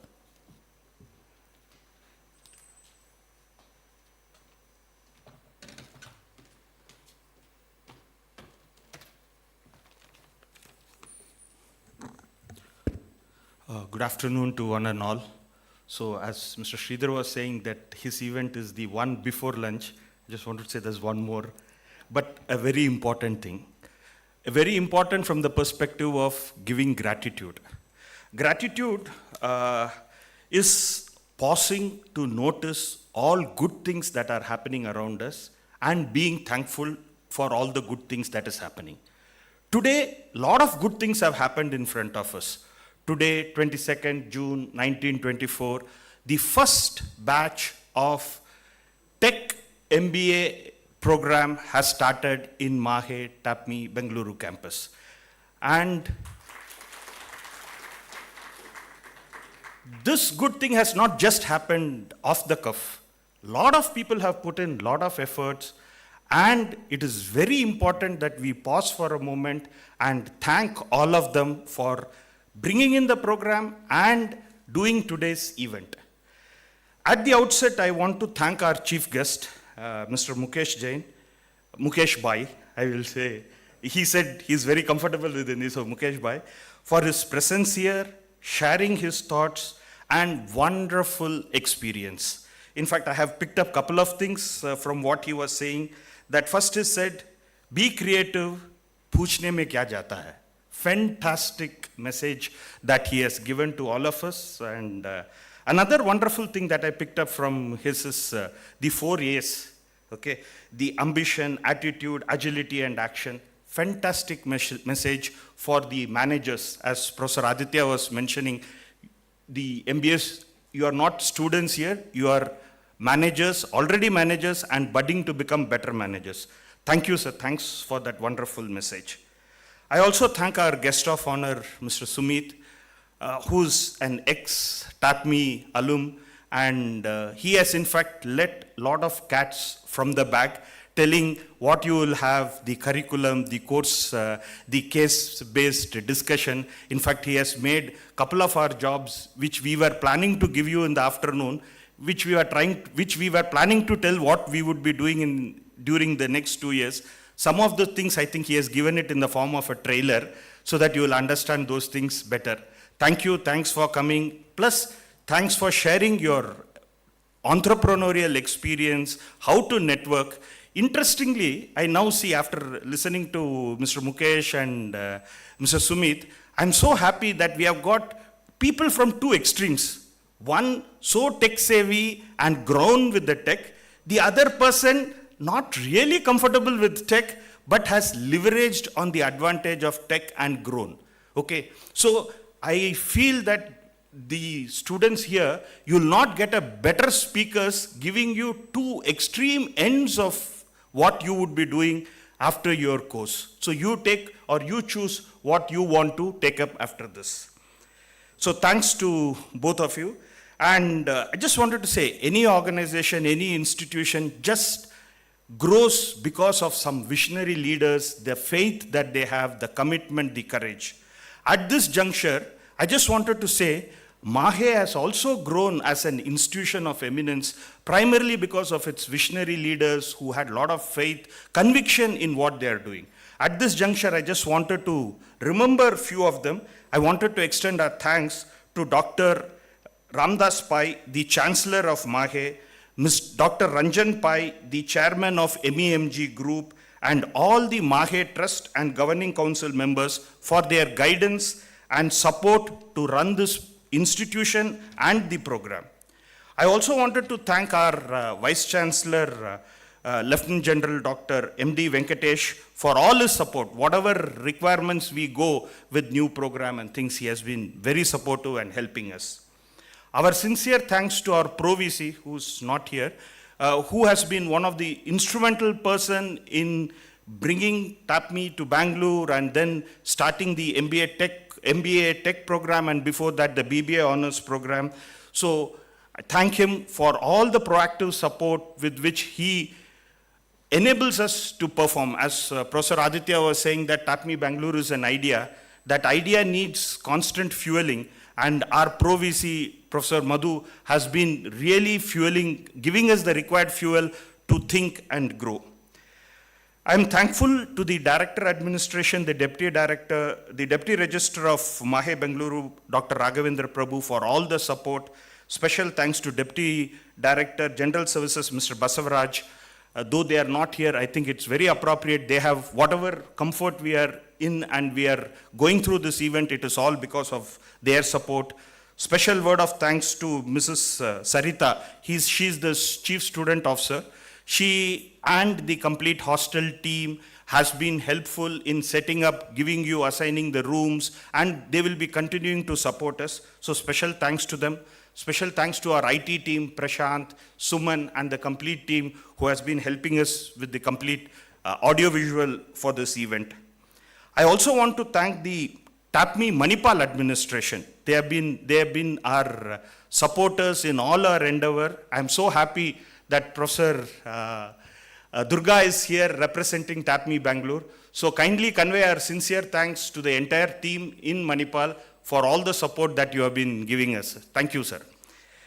A word of thanks to Mr. Sridhar Pai. He has been our constant source of encouragement. In fact, he has been very critical. He has been contributing in designing the program, MBA Tech Management.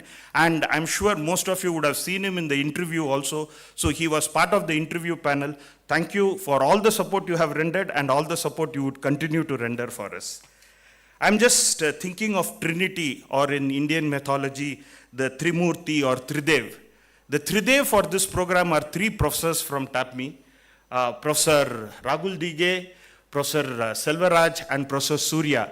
They have spent hours together deciding what you will study in term 1, term 2, term 3, what is going to be a corporate internship. All these things all three, along with Mr. Pai, meaning Mr. Sridhar Pai and Professor Aditya, they have scrutinized it, and it will be delivered to you during the next 2 years. So thanks to the Tridev for this MBA Tech program. And aspiring MBA students, as you are all sitting here, this would not have happened without the support of our admissions team. There's a huge team which was working towards your admission under the leadership of Professor Aditya from here, Professor Aniruddha from Manipal, and Dr. Gaurav Yadav. The complete team, we are thankful to them.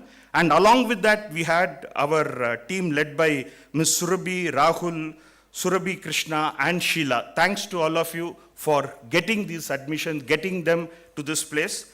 And at the same time, I just want to mention thanks to Mr. Johnson. I'm not sure if he's here. After admission, ensuring that all of you comfortably reach this place, he has done a huge job. So thanks to him as well. I will fail in my duty if I don't thank all the faculty and staff of TAPMI Bengaluru who have helped in various ways, conducting the interview, being today part of this event, and all these things happened under the leadership of our Dean, Professor Aditya. So thanks to all of you for this. A special word of thanks to Professor Soumya Kini for conducting this event in a very smooth and interesting way. Thank you. Thanks for the same. We appreciate our thanks. We send our thanks and gratitude to all the parents who have taken efforts to come. Really thanks for coming here and having trusted TAPMI by putting your wards in our institute. Thanks a lot. Last but not the least, our sincere thanks to all the students. You are the people, because of your admission and because of this program, you have made all of us come here. Thanks, and we wish you all a successful 2 years journey and great life. Thank you, and Jai Hind. Thanks.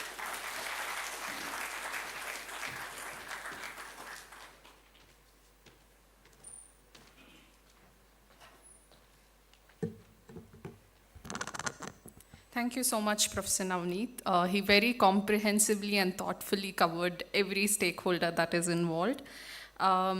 Next, I would request everyone to rise for the national anthem.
I would request all the faculty, the chief guest, and the students